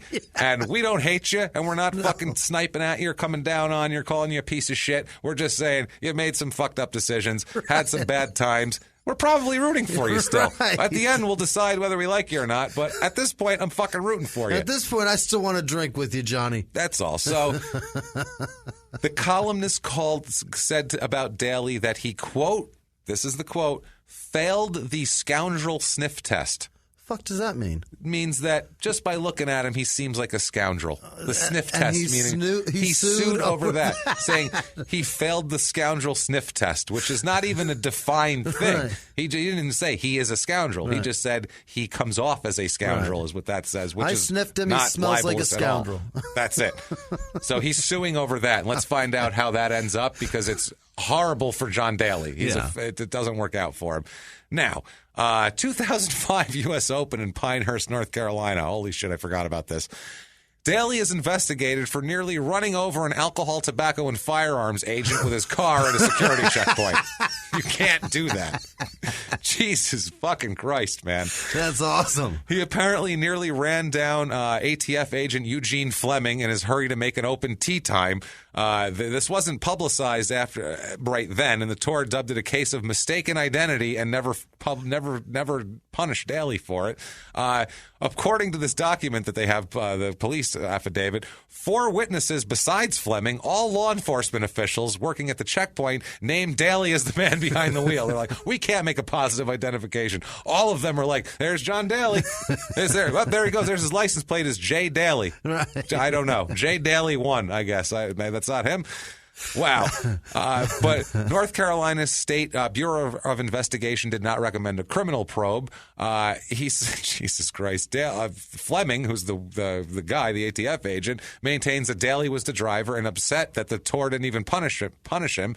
He bristles at the mistaken identity characterization, which I don't blame him. That's ridiculous. So dumb. He said, quote, I follow golf and I know John Daly, and he was the driver of that car. I looked him in the eye. There was no mistaken identity on my part. He was driving. A lot of people wanted the state of North Carolina to prosecute John for that incident. I heard later that the PGA Tour asked the North Carolina SBI to let them handle it. Yeah. They said, this is bad publicity. Yeah. Nobody's hurt. Let's just move it along. Yeah. Right. Fleming said that he was told Daly was ordered by the tour the next day to go to the security checkpoint and apologize to the officers. And Fleming said he wasn't even on duty at that time, so he didn't even get an apology. He said, quote, it wasn't my shift, so John Daly apologized to the wrong guy. As to why North Carolina never prosecuted him, I have no idea, but I'm surprised the tour never did anything. Did John go in there and apologize to somebody and go, mistaken identity? He's like, mistaken identity. Yeah, you're all wearing the same shirt. I don't know. Jesus Christ, man.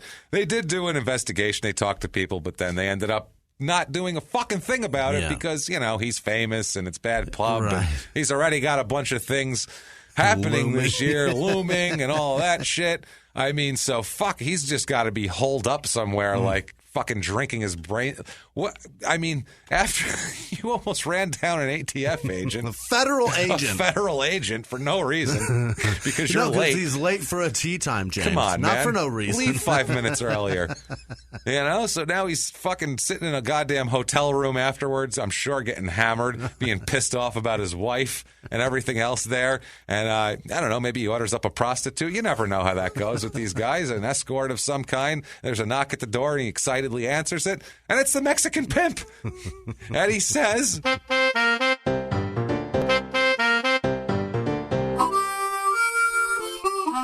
how is it you've come to arrive here? Why are you here? Why do you come here? You are here. I must give you credit, though. You have brought in many women, many of them younger than you. Yeah. Many women I could make a lot of money off of. I'm just saying, if you're the type of man who can get a 25-year-old woman to do things, maybe you could get her to do things for me. That's all I mean. Right there. Besides that, I would pour you a scotch like I usually do. I pour scotch for both of us. I figure you've had enough. You've had enough, my friend. As a matter of fact, I'm not liking the look you have in your eyes right now. You don't pass the scoundrel sniff test. I am sniffing, and you, sir, are a scoundrel. Poof, and in a puff of fur coats and pistols, he's gone. And John Daly is even more confused, and he's staring at his booze glass like a bum in an old sitcom. When what did I drink? Like Bewitched, like fucking she would disappear and there'd be a homeless guy sitting there with like a wine bottle, looking at it and looking at her, and then putting the wine bottle down. Like, I've had enough. No more of this. No more of this shit. So, October 2005. This is amazing. He wins the WGC American Express tournament and promptly takes his winnings to the slot machine at the Wynn Casino in Las Vegas and loses $1.5 million. Oh, and a slot machine. Yes. He won $750 at the tournament. Right. Went and lost $1.5 million there. Shit. Most of it on $5,000 slots. They have that? They have 5 at the Wynn, yeah, 5,000. The Bellagio, too. That is huge. $5,000 slots. That's way too much. Imagine just pulling that and $5,000 is gone in 3 seconds. Ding, ding, ding. Whoops. That's it. That's a used car. Gone. Bar Cherry's hamburger. Ding, Fuck. ding, ding. 4 months of mortgage. Done. Gone. Fuck. Like, ding, 2 pulls. That's a Harley. That's a fucking... You're like, Jesus Christ. You're there for 15 minutes. You could have put 3 kids through college, for Christ's sake. This is insanity. So January 2006, Sherry begins serving a 5-month prison sentence at that point. She gets for that. That's part of her deal. She's also going to get 6 months of house arrest, 5 years of probation. They say she helped to launder more than $1.2 million of illegal drug money. No, that ain't shit. She hear about John's yeah, he just lost 1.5. Shit, I could launder that right there. 2006. He just wrote all that shit off anyway. Yeah. it's just gambling losses. Fuck it, and he drank more. 2006, John's hubris, the hubris on this fuck. Now he starts a wine label. Oh my God, what the John, fuck does he have to do with what? Start a beer label. Start a whiskey label. You start sir. a microbrew. Yeah, oh my God, people are going to come killing it. Instead, a wine label. Idiot. You know, he calls it John Daly Wines. Of course he does. Which makes it. Don't call it that. Jesus, make something up with a stick or a hole or a fucking putt or Rusty something. Bear, because your favorite's the Golden Bear. There Just you go go with the Rusty Bear. So June 15th, 2006, he's on 60 Minutes. Yeah. He says... this is fucking amazing here. Morley Safer is interviewing him. He talks about his diet here. He talks about, like we said before, it's all or nothing. That's his whole thing. They talk about, he says, he thinks people relate to him. That all come from this interview. He says, I was a basket case, you know. When I got mad, I threw clubs, you know. And if things weren't going well, I would walk off a course. I think I lost a little bit of respect, but hopefully I've gained that back. I doubt it. He said, everybody fights demons. Some are worse than others, but I've conquered the Jack Daniels. That was the biggest one. Conquered it. Good now. Yeah. Not going to drink anymore. He says it was bad for him, Jack Daniels. He said, horrible. Me and Jack Daniels were best friends, but boy, too much of it. We just didn't get along. No. Yeah, that's what happens with everybody with Jack Daniels. That's just life. That shit is bad news. It really is. He says that they talk about him being a ratings draw still. He said the PGA knows that they kind of need him because he's a great draw. He said, but they're always like, oh, please don't let me look in the newspaper today and see what happens. So they're like, show up, don't get arrested, and draw this crowd. But if he doesn't get arrested, he draws less of a crowd. Right. That's the thing. It's a kind of a catch-22 here. He says that his one place to escape is Dardanelle, Arkansas, where he can go. He recently bought a golf course there. He bought golf course that he taught himself to play on. He said it's a club, and Daly has – it's basically he's made it into his own little – yard. Place that he can fuck around. Yeah. He said it's a club that, like Daly, has virtually no rules, is what the guy said, which I think is funny. He said, quote, I don't care what you wear, just, cover up the private parts. That's his golf course rules. Cover up the private parts. Just wear a merkin and you can play. Yeah, he says he's turning his life around. It started to turn around only after he decided to ignore all of the advice to go back to rehab, quit gambling, and take antidepressants. Okay. Now it's going better.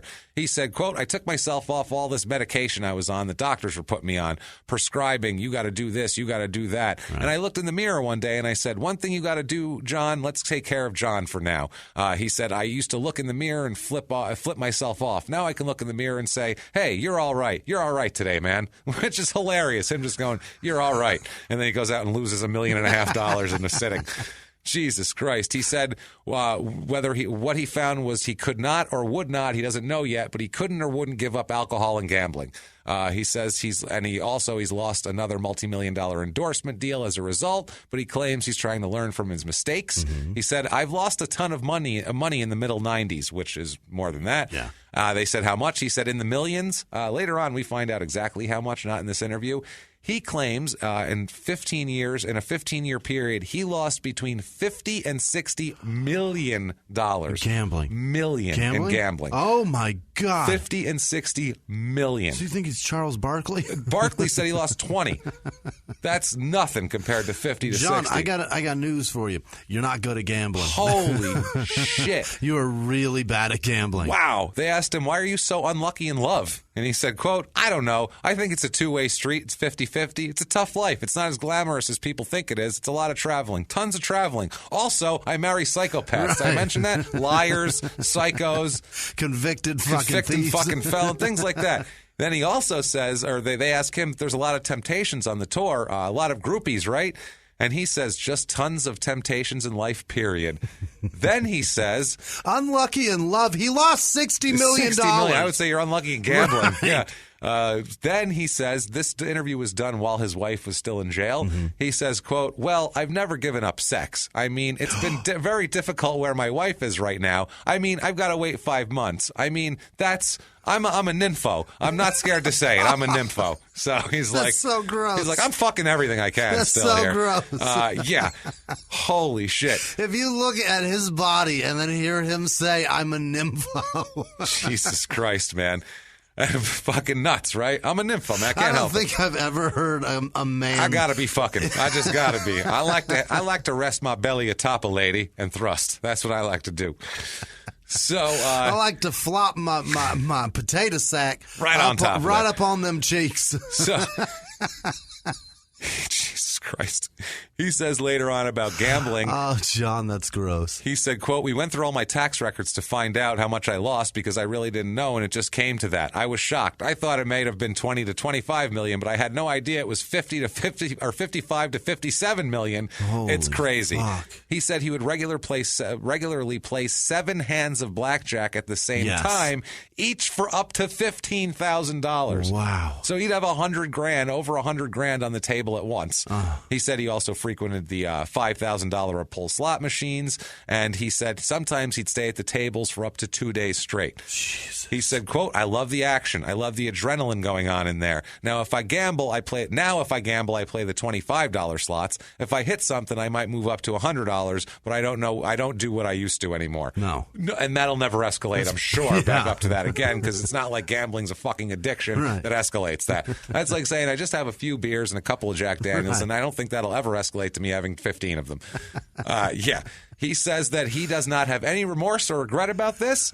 He says, people are going to say that I should regret it, but I did it. You know, I move on from it. I had a lot of fun doing it. Oh, my God. He doesn't give a fuck. What a crazy statement. That's a crazy statement. $60 million.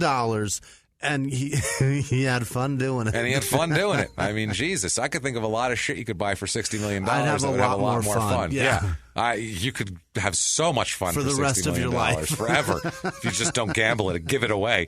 Also, right around this time, there's an Urban Dictionary definition of John Daly, and it's a drink. Yeah. It's his own drink. It is the noun, mixed drink, 2 parts vodka, 1 part iced tea, 1 part lemonade. It's an Arnold Palmer, but it's half vodka. Right. That's what that is here. It's 2 shots, 2 parts vodka, 1 part iced tea, 1 part lemonade. So it's 50. It's a double. It's a 50 this. It's more than that. Christ, it's a glass that's half full of vodka, half full of fucking lemonade and iced tea.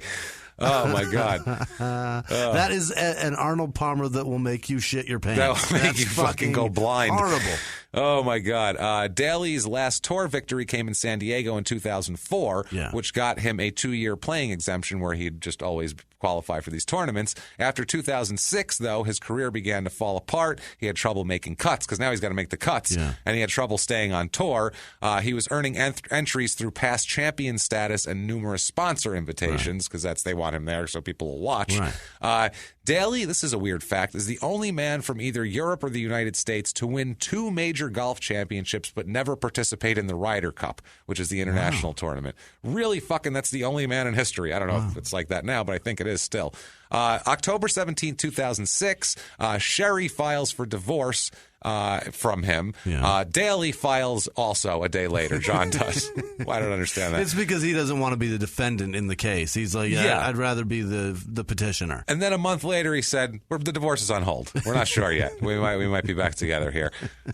We fucked it over, and I got a big dick about some things, and everything's gonna be all right. This is where he has his book here, My Life in and Out of the Rough. It's called. Yeah. There's more to it. Yeah. Details his gambling and all that. One of his chapters is called "All My Exes Wear Rolexes" as well. Stop, John. Stop with the puns. Well, 2007, he provides backup vocals in the Kid Rock song "Half Your Age." I've heard it. By the way, Kid Rock, I saw, won some golf tournament by beating like Alfonso Ribeiro or some horse shit. But It's like, this is stupid. What are we doing here? Stop golfing. 2007, June 8th, 2007. John calls police about 6 a.m. on a Friday morning. Shelby County Sheriff's Department spokesman says they got there. When they arrived there, his wife Sherry and the couple's children were not there. He says that they argued the last night at a restaurant near the golf course. What restaurant? We don't know that. And then he says they got home, they argued more, and then his wife tried to stab him with a steak knife. So, holy shit. What the fuck is going on, John? And he had red marks all over his cheeks and face, and he still had him when he showed up to play on the course Friday, and there's pictures of him in his golf hat on the course with his face all fucking scratched up and messed up looking. The police couldn't find the... Sherry ruined his golf picture. Ruined it. Awesome. Ruined it. Now he's fat and smoking and scratched. Deputies couldn't find the knife he claimed to use here. He competes at the Stanford St. Jude Championship on a sponsor exemption there. That's where he was when this happened. He was tied for 8th after a first round in which he had a triple bogey and then had 5 straight birdies. Oh, fuck. He didn't speak to reporters but issued a statement saying he was, quote, the victim of an assault by my wife. He said, I filed a complaint with the Shelby County Sheriff's Office. They are investigating, and I'll have no further comment on the matter while they pursue their investigation. My only concern at this point is for the safety of my children and myself. Good call. Which is what he should be saying Good here. Speech. Yes, he said he was working with local authorities and tour security for protection. He now has 2 bodyguards with him throughout the round, like she's going to run out onto the course and stab him. I think maybe they'd see her. It's an open golf course. But that's how scared he is of a woman at this point. Yeah, no shit. He went from a tie through this. Basically, he went from a tie for 8th when this happened to a tie for 58th after that. No, with a 4/74 round that included 2 double bogeys, 5 bogeys, and 5 birdies. Shit. She ruined his fucking round here. He didn't speak. He just said that they should let him play. He just said he was finishing the round and they should let him play into the weekend, which should let him play into the weekend and blah, blah, blah, blah, blah. Just golf shit. Yeah. No charges have been filed as of then, and it seems to be up to Daly whether he wants to file charges on this. March of 2008, Daly hires a swing coach named Butch Harmon, who's like a swing guru. Is a great coach that all the big guys hire when they need to work a kink out of their swing. Got it. Like 2 weeks later, he quits, this guy, saying, quote, the most important thing in Daly's life is getting drunk. I think his lies kind of destroyed my life for a little bit, he said. So it's like, I'm here for no reason. Fuck this guy. Ridiculous. So now even Butch Harmony's fucked over. I mean, fuck me, man. The PGA, I got to say, he hasn't fucked them over. They've made a lot of money off of his goddamn presence. So for them, whatever. But his kids have to be embarrassed, man. His kids, his fucking... Even the wives that have divorced him, they're even embarrassed. The ex-wives, his mom, Louie, has brothers and embarrassed. sisters. Fucking Butch Harmon, I feel bad for all these people. I do, Jimmy. But God damn it, not nearly as bad as I feel for John Daly, Director of Corporate Operations for Orlando, Florida Area Government Administration. He's the Director of Corporate Operations at Naval Air Services Command. He is also an Associate Professor at Valencia College. Oh. It's a serious man. Yeah. John Daly, U.S. Executive Director in the greater New York area. He's the Executive Director, Head of Access, Immunology, and Dermatology at Novartis. Serious guy. Big deal. Yeah, I would say so. John Daly, real estate broker from Norfolk, Virginia. He's lived in Virginia. I feel bad for anybody who's a real estate broker because you see their name and you're like, I'm not buying from that guy because it's not him. Buy from this poor guy. He's in Norfolk, Virginia. And John Daly III. Oh, my God. Who's a holistic hospitality professional, empathetic leader, passionate free runner, providing optimal guest experiences where he is a banquet server and a bartender at the Wyndham Worldwide Hotel in Tampa, St. Petersburg. I feel terrible for him. And also John Daly, an Olympic athlete for Team US fucking A, and he comes up a lot if you search for John Daly. Oh, yeah. What does he play? Skeleton. He's in the skeleton event. Okay. I think it's like a luge type thing. Right. I'm not sure. But yeah, he's in skeleton, and he is confused for John Daly all the time. You know what? Let's pop in one more. Guy, I don't know if I feel so bad for him or our golfer, John Daly. Either way, but a former Long Beach high school janitor who pleaded not guilty to allegedly spying on girls in the locker room.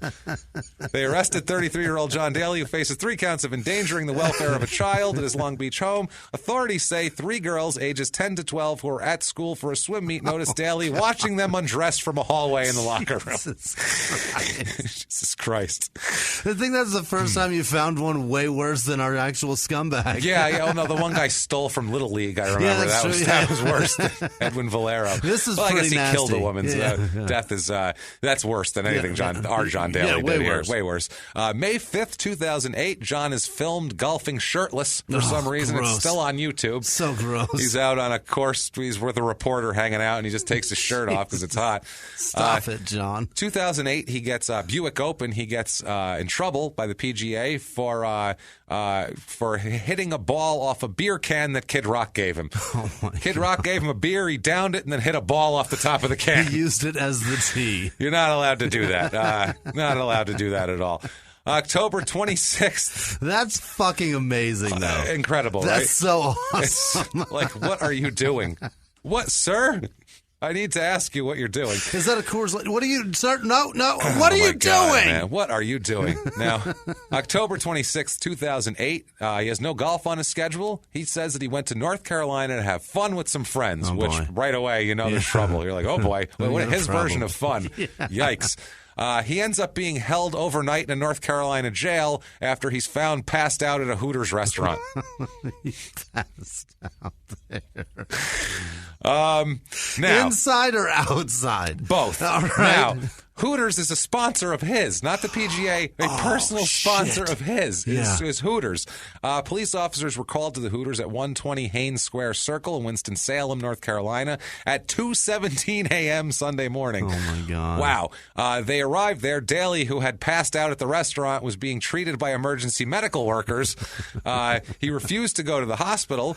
According to police, Daly, quote, appeared extremely intoxicated and uncooperative. Yeah. He eventually refused again to go to the hospital, and eventually he was asked to leave by Hooters employees.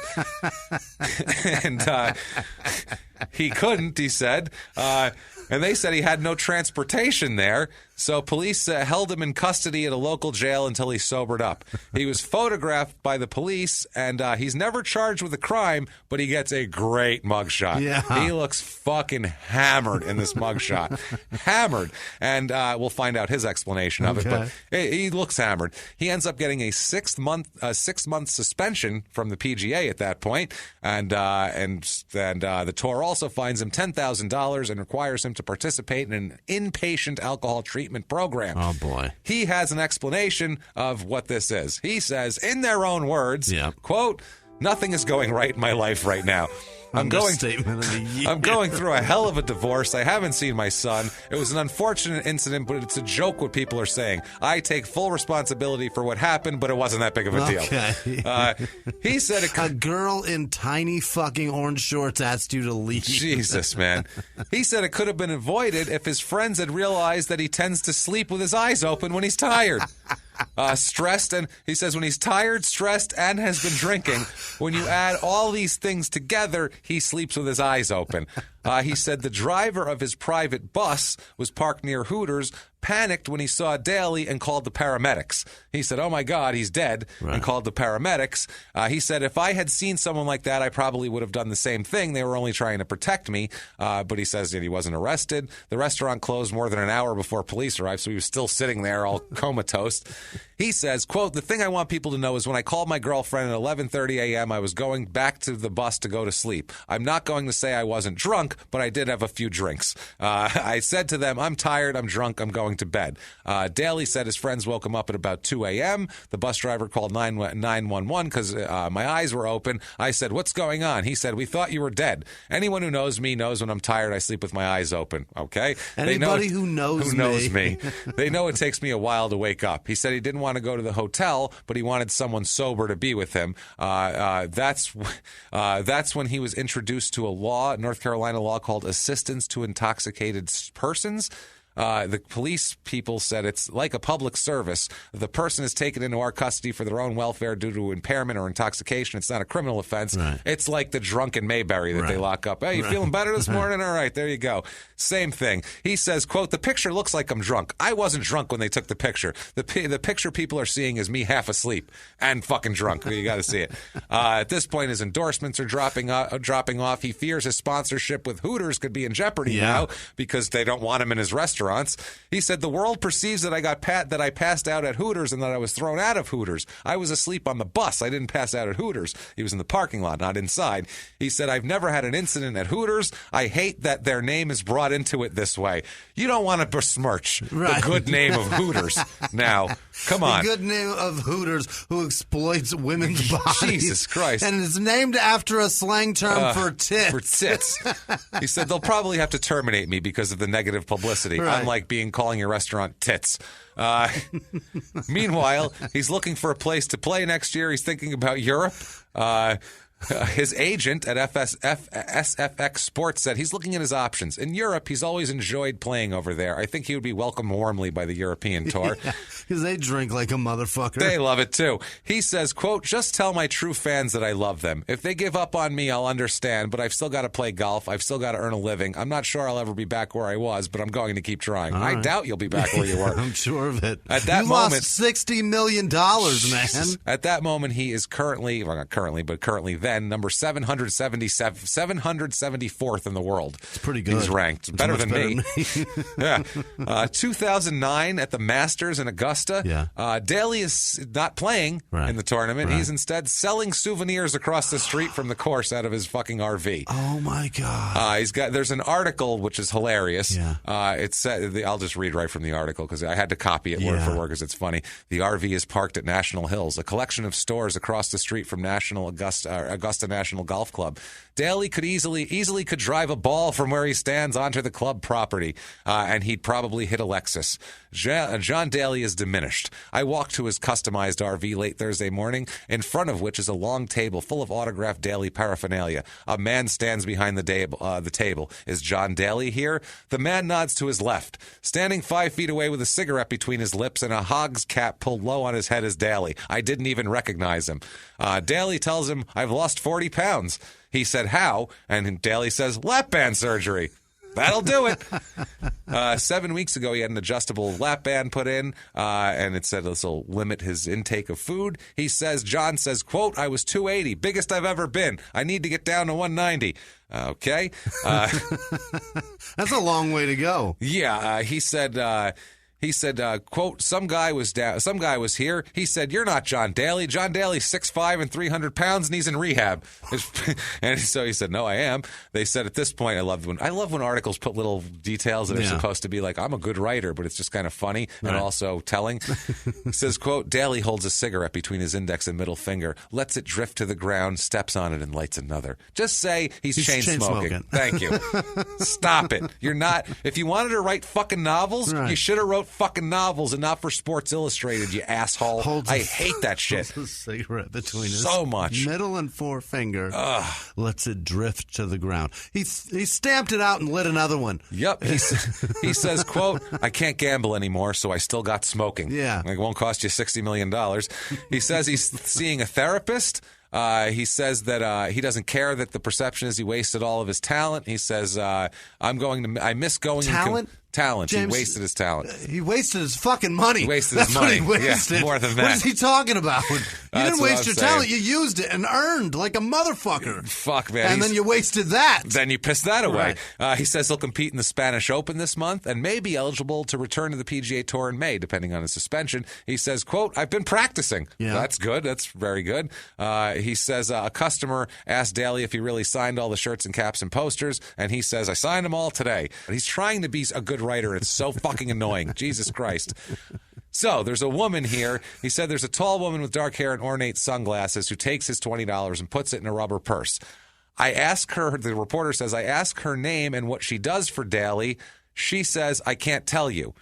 Then 10 seconds later, she says, I'm Anna. I'm John's girlfriend. So, okay. Can't tell you what I do for him, but I'm his girlfriend. Yeah, so... Take that for what you will. Okay. Do you want to know everything? I lick his asshole. I lick his balls. I do all sorts of stuff. The reporter asks her to describe Daly like she was describing him to a stranger. Yeah. And she says, quote, the most down-to-earth, warmest, most colorful teddy bear. And everybody loves a teddy bear. He's just like one of us. Yeah, he's a person. That's why he's just like one of us. Being. Jesus Christ. He said, I asked what he's doing, what he's going to do Thursday night. He says he says an Italian chain restaurant, which he calls the best Italian restaurant in the country, gave him $1,000 gift card, so he's going to eat there. So the Olive Garden gave him $1,000 gift card. Jesus Christ. He says he eats small, he stopped gambling, he sees a therapist, and he eats free food at chain restaurants. Okay, wonderful here. So his diet's still shit, is what you're saying? Yes.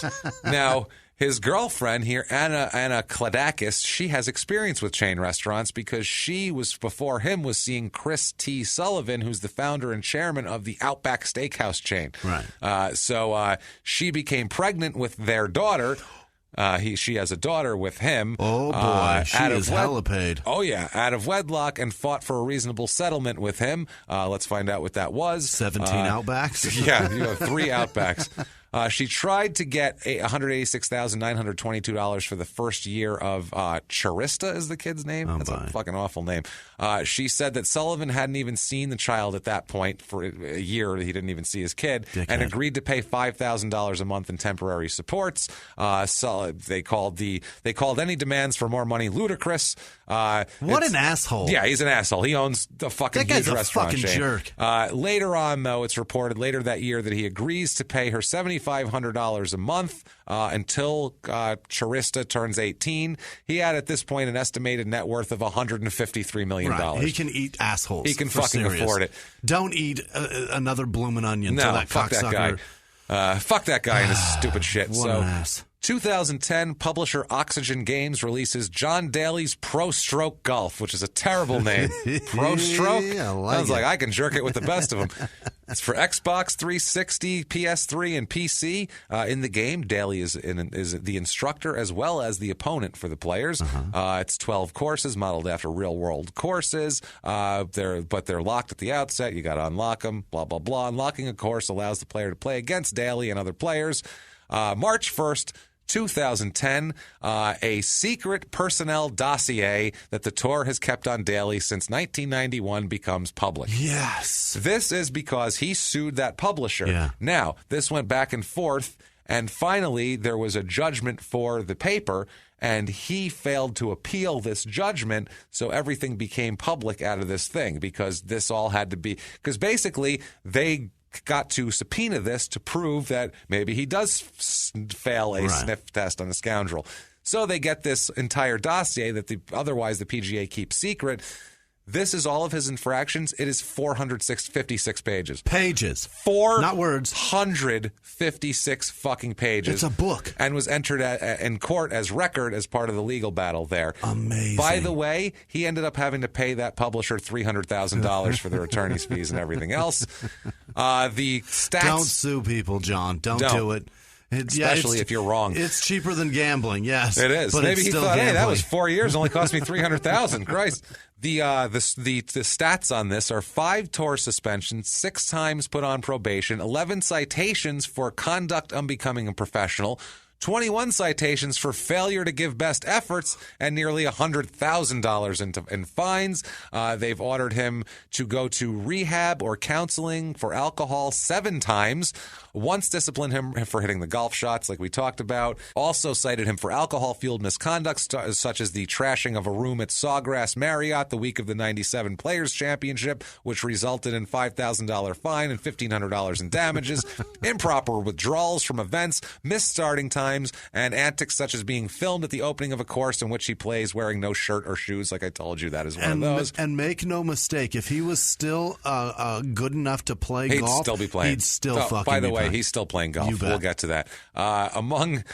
They talk about, this is great. One of these here, 6th hole during the 1998 Arnold Palmer Invitational.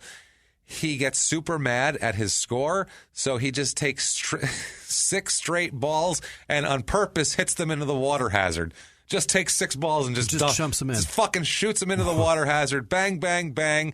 And then he just, I mean, like not in a golf shot way, Right. just a quick pang, Just chips pang, them in. pang. Led to an 11 on this hole. And so he ended up leaving. He's like, fuck it, never mind. He did the same thing at the 1999 U.S. Open. Basically just said fuck it and left. Yeah, the water hazard one's my favorite. I really like that. And what he does at one of the Australian tournaments is funny. Yeah, like I said, it becomes public over that case. Daly, Jesus Christ. Daly, though, last year this is the last year before this, so we're talking like 2009, he made $4 million in off-course income. Wow. So he's making money off the course. That's why he has money to piss away. He's on a reality show right about then, March, that premieres called Being John Daly on the Golf Channel, which I don't remember because who the fuck watches the Golf Channel? I remember him promoting it. Good God. April 2010. What can you do but release a second album, Jimmy? He's got a lot more to say. Second album, I Only Know One Way. It's Long Ball Records, which sounds like there's long, droopy balls, even though I know what he means. Hope Song Digital and GMV Nashville.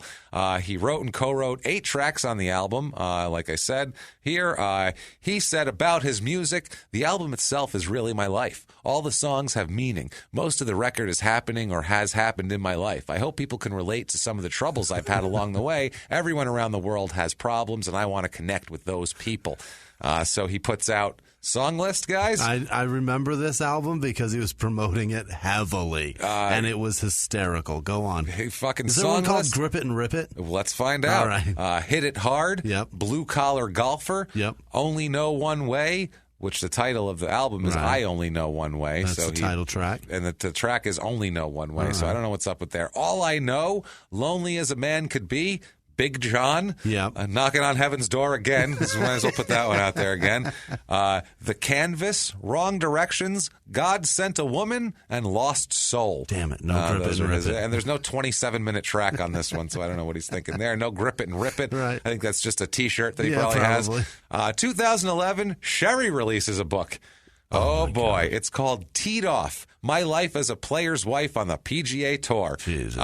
Yes, Daly had, she in the book, it's so funny, in the book, I love her quote on prison. She said she was in prison and she thought about it and she said, quote, this is bad, but it's kind of peaceful here.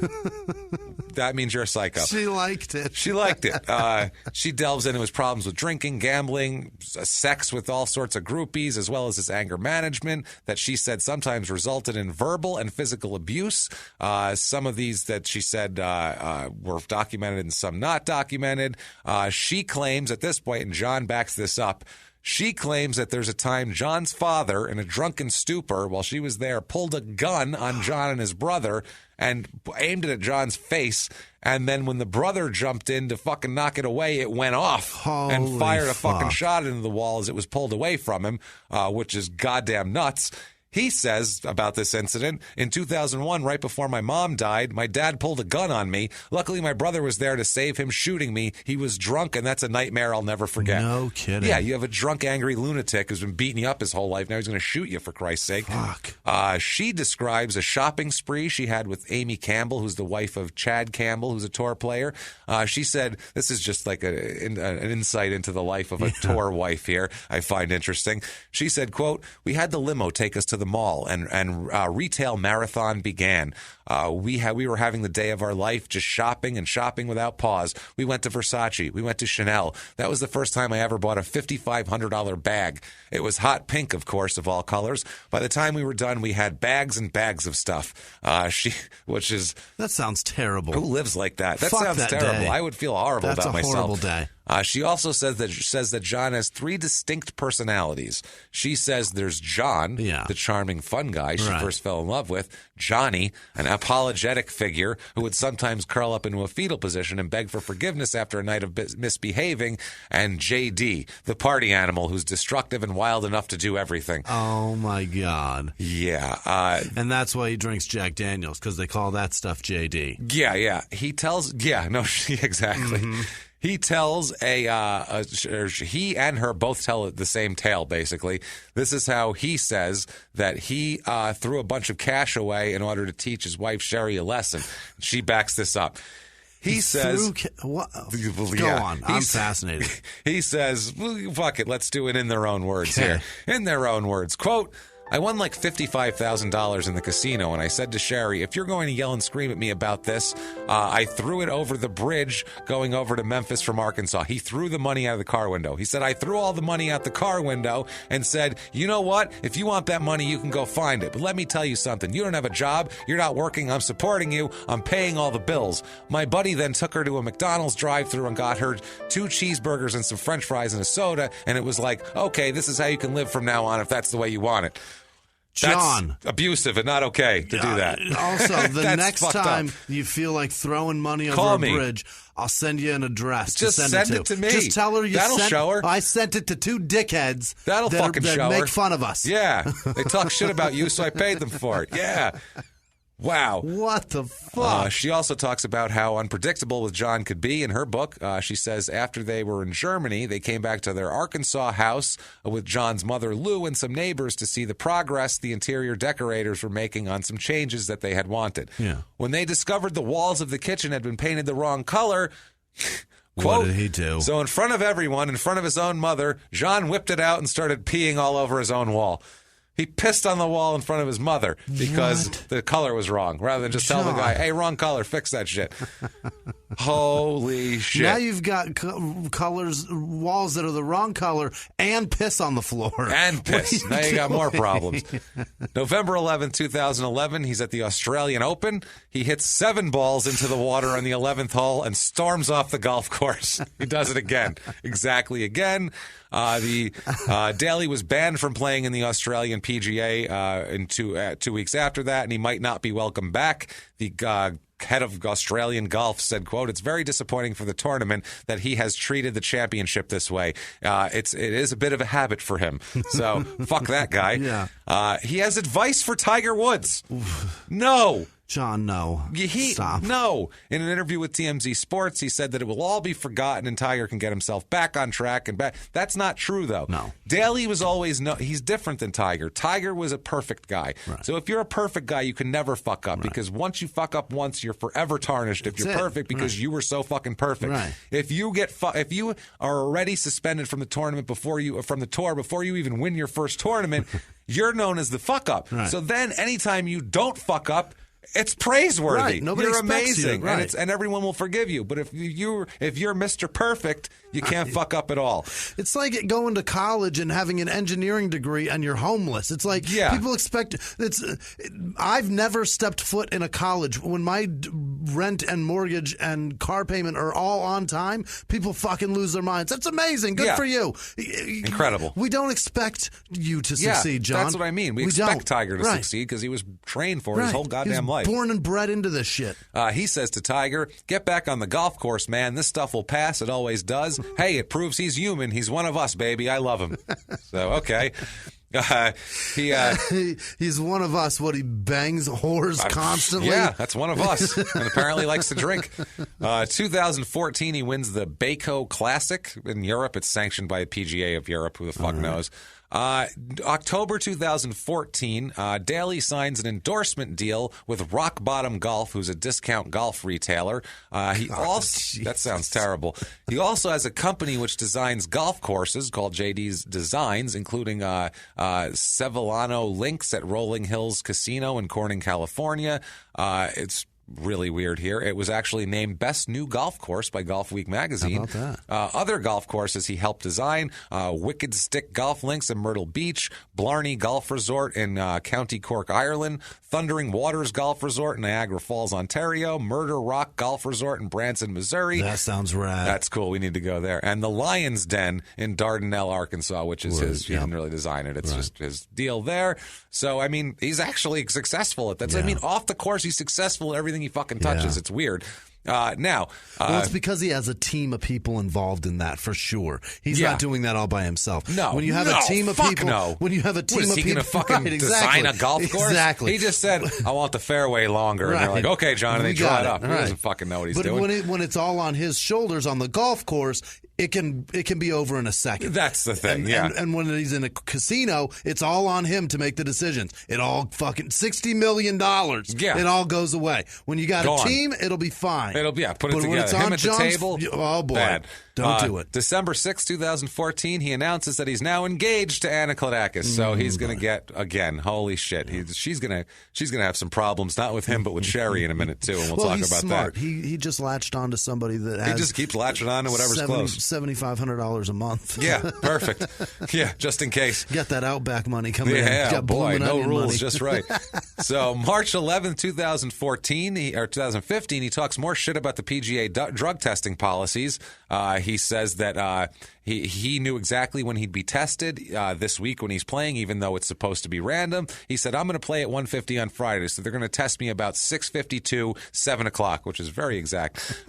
He said, I know when I'm getting drug tested. That's sad. The players all know when they're getting drug tested, and for you dopers and all that shit on the PGA Tour, you know you're getting drug tested. You got it made. You got it made, and I'm tired of it. Yeah. Wow.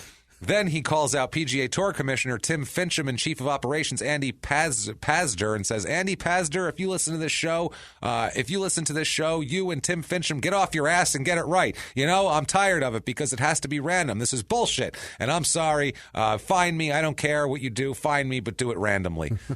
Okay? Now, August of 2015, scary moment here. According to his manager, he's recovering from a collapsed lung while playing a tournament in Canton, Mississippi. Apparently, Daly has fought. They said he'd fought a lingering rib injury since 2007, has been causing him severe pain and affecting his breathing. He ended up getting discharged from the hospital, which is nuts. He said that he was walking off the 18th tee when he collapsed. The guy who was with him said, I had my arm around him when he went down. He had no pulse and he wasn't breathing for close to 3 minutes. Jesus. He said that the nurse in the gallery ran out and did CPR on him to get him going again. It was kind of a miracle, the guy said. Fucked up part is he is back to playing golf less than 24 hours later. He's on the golf course. He was dead.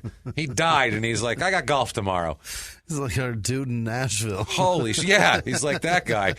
September 14th, 2015, Sherry Miller is now being charged with harassment and extortion. Not for anything to do with him, no. Okay. She's allegedly threatening to post nude photos of a woman on social media. Oh, what a bitch. Jesus Christ, man. She's arrested by Tennessee authorities there after she was found. She found the woman's photos on her boyfriend's cell phone, so it's a guy's asshole. And so she threatened her and threatened to do that. Investigators say that Sherry texted the victim saying she would post the photos. Victims told authorities that Miller had posted screenshots of the photos to the victims to Miller's own Facebook page. Gotcha. So she's posting it on her own Facebook page, Sherry is. This chick is flirting with my boyfriend. She's fucking nuts. Yeah. She got booked on that. She's also at this point suing Miller. Sherry says, cocksucker. Sherry says that the sexual trysts occurred in DeSoto County, Mississippi, which borders Memphis, Tennessee, when Daly won the PGA Championship, where he had passed one. Okay, so holy shit, she's fucking nuts. I mean, that's bananas. That's nuts. Look what you've done, John. Yeah. How do you get involved with somebody like that? Let's find out what more she's into, because we're not done with Sherry yet. November 7, 2015, she is arrested again. This time, police said she repeatedly hit a man with a golf club. I like her now. Yeah. That's my girl. They responded to the aggravated assault on Ivy League Lane in Cordova at about 3:30 a.m. The victim told police that he was sleeping when he heard a loud noise and woke up to seeing Sherry Daly holding a golf club. He said there was broken glass around the exterior door to his bedroom. Sherry Daly then hit him on the hands and forearms, which he was using to protect his head. He said he was able to get the golf club away from her and take her outside, and then she left. There was a witness there in the room at the time, left the house when Sherry Daly came into the bedroom. The two have restraining orders against each other. So this person was like, I can't be around her. We both have restraining orders against each other. She turned herself in. She's charged with aggravated assault, aggravated burglary, and violation of a protection order. She's a lunatic. Wow. January 2016, Sherry Daly's arrested again. Good Christ. Again, she's arrested. She's charged with 2 counts of custodial interference and 1 count of violation of probation. The charges stem from an incident on December 18, 2015. Daly, Sherry, picked up her 16-year-old son from Germantown High School, but never returned him to his father, who has full custody of the child. Yeah. It's not John Daly's. That's kidnapping. It's kidnapping. Yeah. Her bond is just over $1 million. Oh, fuck. Jesus Christ, she's due in court. Fuck, man. This was also, she was arrested the year before, given a 90-day suspended sentence when her son had 52 unexcused absences from school. That's too many. Also, so she's fucking got in trouble for that. Wow. That's like 3 mess, months man. worth of fucking absences. That's insanity. He doesn't go on the weekends. No. What is it, 20 There's days 180 in a month? days of school. That's it. That's like a third of the school year almost. 2016, John stars in an episode of Bar Rescue that features the Bridge Lounge in Tarpon Springs, Florida. Anna Kladakis, her brother, and her sister all own the bar, which their late father bought and then they inherited. The bar was losing $4,000 a month when it was featured on the Spike TV show. Don't worry, Anna makes $75 a month. Yeah. By the end of the show, successfully transformed, like all bar rescues. Yeah. It's all fine and dandy. Yeah. Bullshit, John Taffer. Fuck that. So, December of 2016, John is teaming with his 13-year-old son, Little John, in the PNC Father-Son Challenge. He says, John Sr., I think it's going to be great. We've been looking forward to it for a while. Little John goes to Gary Gilchrist's golf school. He says, quote, John Sr. says, quote, I don't get to see him as much as I'd like. It's a golf academy. When we do have a break or holidays or whatever and he's not in school, we're always playing. May 7th, 2017, John wins the Insperity Invitational. This is like last year. It's a professional golf tournament in Texas based on PGA Tour champions. It's like old champions, I guess. It debuted in 2004 as the Administaff Small Business Classic, which sounds terrible. So they renamed it Insperity, which doesn't sound much better. It's played in Houston. Insperity, is that the shitty credit card machines, I think? Insperity, I think, is like banking, I think financial it's that, services bullshit. I believe it's that fucking... I don't know, fuck it, who cares? No, I think it's like what's the word I'm looking for? It's the shit like inside you, like... I don't fucking know. It doesn't matter. So I think it's that thing that teaches you how to heal. It teaches your body how to heal itself. Great. I think that's true. Fuck yeah. And they have a golf tournament for it. So the winner's share here for him is $330,000 for this. So that's not bad. October 2017, he has an excellent day of golf here going into the next day. He was 3 under on the front 9, and he never made it to the 10th green. His right knee I didn't give up and shoot balls into the water. His right knee gave out on him after the tee shot. He left the course in a cart. In the cart of a rules committee member, and that was that. His weekend was over. Has that ever happened before? You leave a golf... Yeah, it's not like somebody tackled him. We need the medics. Jesus Christ. So in his career, the major tournaments here, there's the Masters, U.S. Open, the Open Championship, and the PGA Championship. He has 2 wins. He won the Open Championship and the PGA Championship, won 3rd place, 3 top 5s, 3 top 10s. He made the cut in 33 of 73 events. So that seems okay. Career golf winnings, $10,263,611. That's pretty Which impressive. is nothing compared to what he made off the court. That's literally change. He could just give that back to them. And he does. Yeah. He gave it to the win. He gave it to the win. November 27th, 2016, John Daly Steakhouse is officially open. Gross. Yeah, buddy. Depending the success of this one, he plans to open a second location in Northwest Arkansas. He said he'll know sometime within the next 2 years if he'll do so. It says in the article from Chief asked, do you want to do a steakhouse? And I said, heck yeah. That's how he got into a steakhouse. All righty. What the fuck? That's your venture into fucking business? The steakhouse is another goal. He said he's proud he achieved. He says, quote, I've always wanted to have a nice restaurant, which he thinks Olive Garden is the best Italian restaurant in the country. And I've got good partners and good friends doing it. In other words, this has nothing to do with me. I just put my name on it. And don't worry, I won't be cooking anything. Got a team. Got a team. Yeah. He says he's geared up. He's learned from his past mistakes. No problem with alcohol anymore. He's doing great. He says, I'm lucky to make it to 50 in the first place. To keep grinding it out and fighting, it's been a decent year. Grinding it out. 50. December 17th, 2017, John Daly Jr. earned his first win of the year in the International Golf Tour, Junior Golf Tour in South Carolina. He's a student of the Bishopsgate Golf Academy in Florida. He prevailed in a 5-player playoff at his final round of 73 after an opening round of 79. This is at Hilton Head, the Harbor Town Golf Links in Hilton Head, site of the PGA Tour's one of their fucking events. It's beautiful, by the way. Sounds gorgeous. Hilton Head is awesome. April 6th, 2018, he has his RV parked at the Hooters parking lot in Augusta, Georgia. Oh, God. When he's nearly hit by a car in the parking lot. What the fuck?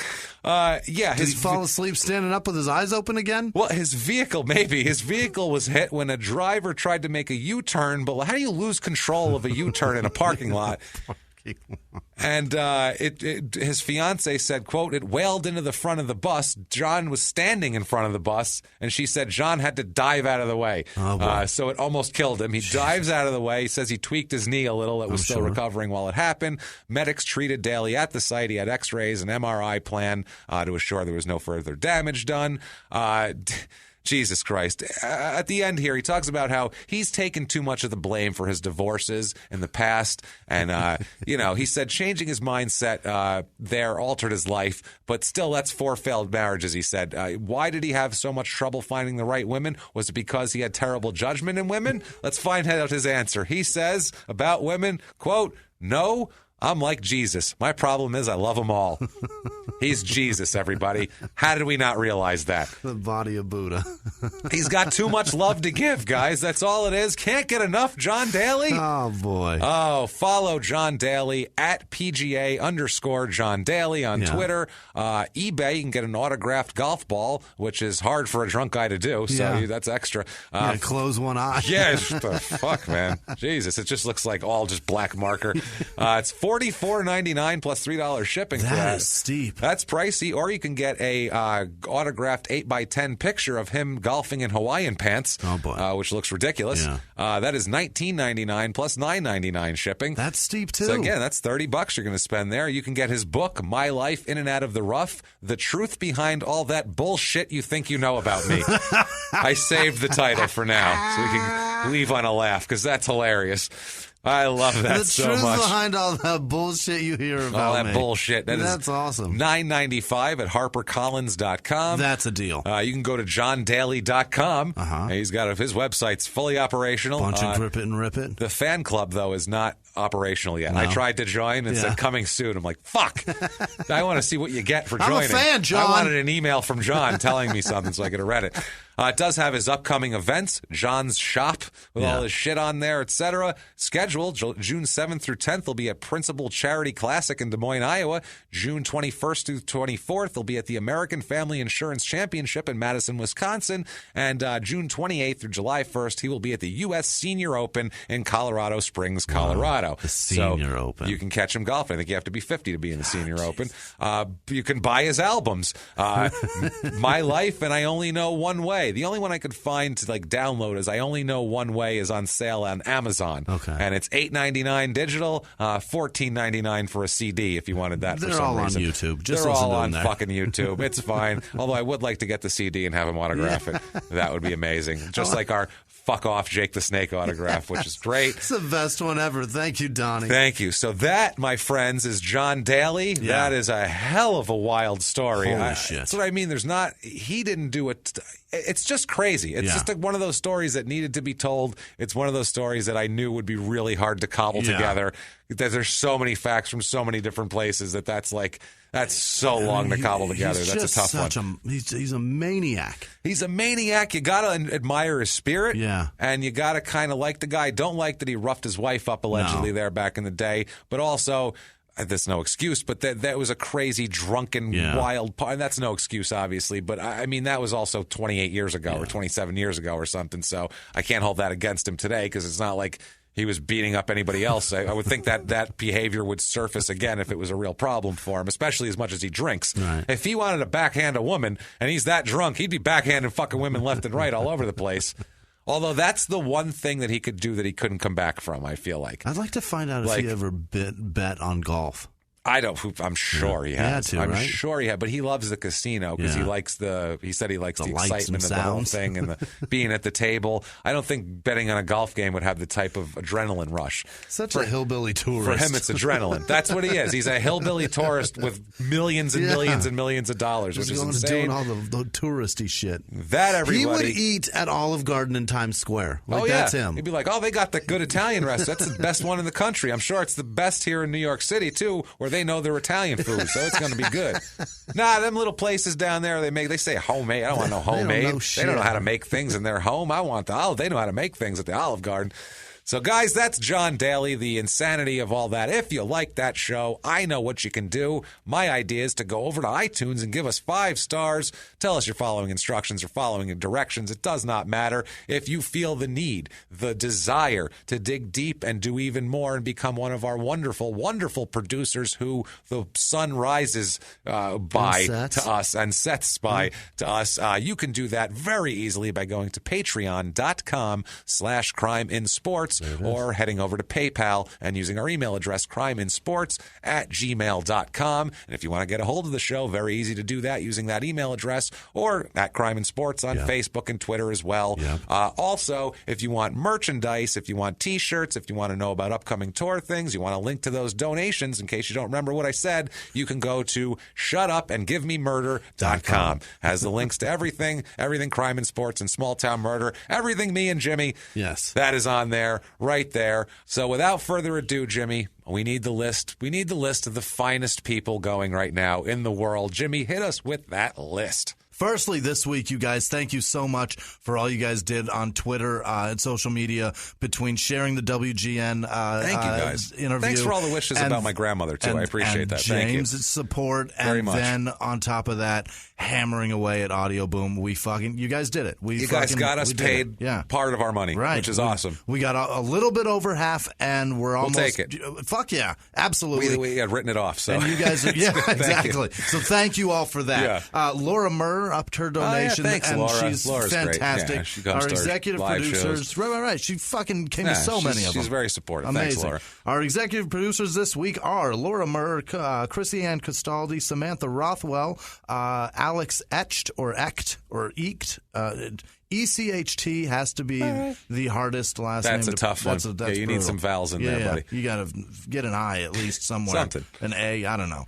Meg Smith up in Detroit and Jennifer Robinson. Thank you all so much. We appreciate guys. you. We really appreciate it. Taffy Salon and Brow Bar. I'm not sure what it is, but I imagine it's where you get beautified. I would assume so. Yeah. Sounds Jess like Landgren down there in Australia. Thank you very much. She sends a bunch of people a bunch of different things from Australia. Her and Michelle Jolly do that. And Michelle sent us a nice package today, too. Thank you guys so much. James Hires, Jesse Hartman, Jake LeBeer, Anna Hatta Malice. That's an interesting one. Interesting. Yeah.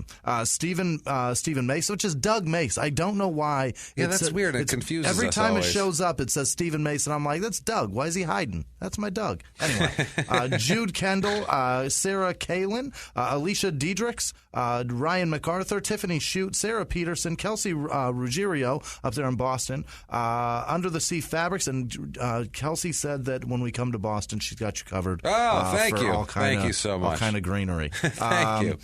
Who else do we have here? Sarah Peterson, Julia Edwards, Nick Laycock. It's fucking. Every time I see it, I think he's fucking with me. Richard Basantes, Mackenzie Butler, Sarah Willis, Nicole Dainzer, Nathan Nolte, Aaron Chasey or Chassey. Thank you.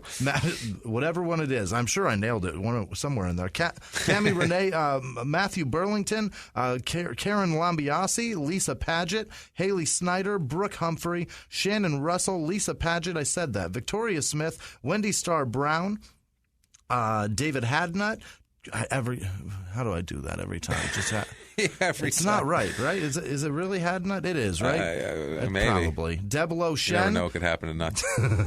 Dan Moran. I think that's Tin Can Dan. I think that's who that is. Tin Can. I believe so. Carter Bruning, Karen Edgen, Drew Shockley, Jessica Taylor, Lori Snyder, Patel Huang, Todd Crago, Sinfully Delightful Clean Eating. I'm not sure. I imagine they tell you how to clean eat, and it's good food. And it's sinfully delightful. Probably. Well, then.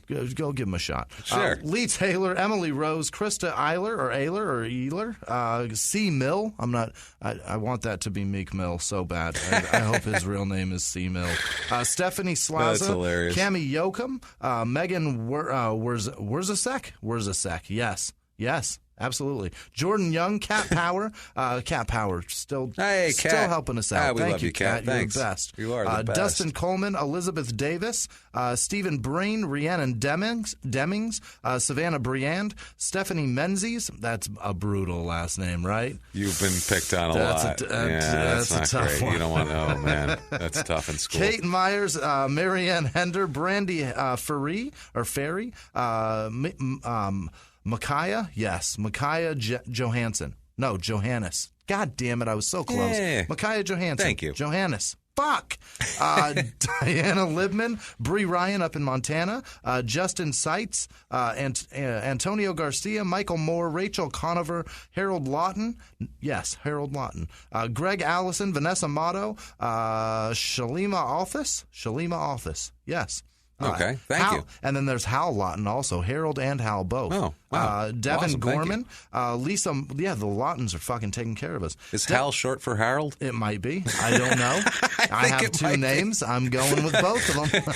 I'm going to look that up while you're talking. Right. Devin Gorman, Lisa Warren, Laura Pate, Tim Henley, Leanne Williams, Laura Pate, I said that, Heather Shaw, Amy Lowe, Martha Klein. That's a fucking great name. Sounds like a great woman that leaves you Werther's. She's a very sweet lady, that Martha with the hot ass. She's probably like 19 years old. She's like, Werther's. Fuck you talking about? What are you talking about? Patricia McCoskey, Jordan Hal is a nickname for Is Harold. it? All right, so he donated Henry, twice. Harry, or Harold. You can use Hal for. What are you doing, Harold? Pick a fucking name. Too many. What are you running from the law, Harold? Jesus Christ! Sorry. Jordan Bodell, Cole Whitlock. And then a home stretch. Matt Johnson, Diego Cisneros, Samuel Miller, Lindsay Rustan, Jordan with no last name, Jessica McEachern. Okay. I don't know. Charlotte Karuba. Okay, I uttered that last name. Cedric Wardell. And then Dan and Chelsea Yonts sent us a fucking sweet package. With thank you. DQ cards. Oh, thank you so much. Michelle Jolly sent us an amazing package full of Australian shit. That's so cool. It's fucking fantastic. Thank you so much. And then Shane Rayleigh sent me back a shirt of hers that Yes. she wore to the show in Nashville that she wanted me to sign. And fucking amazing. When I opened it, too. I said, James, this shirt smells funny, right? And he goes, yeah. Smells like chocolate and weed. And then I start sifting through the box and I go, oh, James, by the way. I literally took that. I was like, chocolate and weed I smell together, which is funny. It's like, it's like chocolate tie maybe or something, like a chocolate. You're not far off, James, because there's chocolate weed in here. There's literally weed chocolate in the package. I'm like, wow. All right, I'm good. Way to go, fucking. Smelled it off a T-shirt. I'm like, police dog. I was going to say, I'm like, I'll smell it in your pocket, for Christ's sake. Jesus Christ. Don't be holding out on James. He'll find it. I will find it. So thank you guys so much for everything that you do for us. We can't tell you how much it means to us, and we appreciate everything you do for us, whether it's a tweet, whether it's listening, whether it's sending any sort of donation. You guys are the fucking best listeners on the planet, and thank you guys so much for being our friends. Thank you so much. Thank you guys.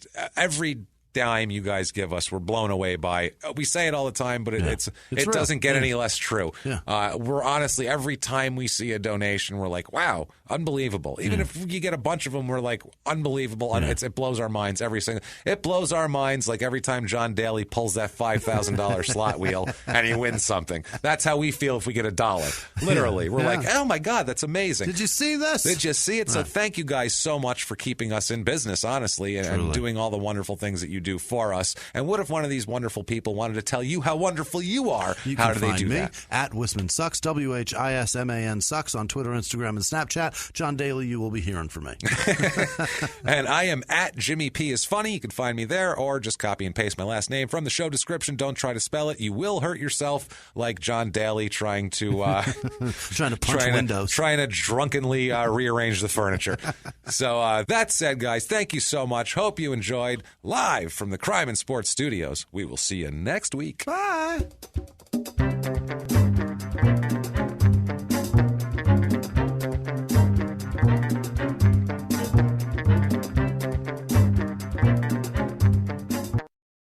If you like crime and sports, you can listen early and ad-free now by joining Wondery Plus in the Wondery app or on Apple Podcasts. Prime members can listen early and ad-free on Amazon Music. Before you go, tell us about yourself by filling out a short survey at Wondery.com/survey. Everyone out there should listen to Small Town Murder. Yeah. You really should, mainly because you never know who's next door. And that's the point of this show, really. You never know who is next door. You never know what's going to happen on Small Town Murder. That's what makes it so wonderful. The only thing you do know is that people are going to die, and we're probably going to make jokes about it. That's it. That's all we can promise you. We dig into these towns. We see what makes them tick, from local legends to scandals they may have had. And, of course, the biggest scandals of all, horrible murders that take place there. And we put our, what I feel is a completely appropriate comedic spin on the whole thing. And you know you need a laugh right now. So get in there, listen to Small Town Murder, follow Small Town Murder on the Wondery app or wherever you get your podcasts. You can listen to Small Town Murder early and ad-free right now on Wondery Plus.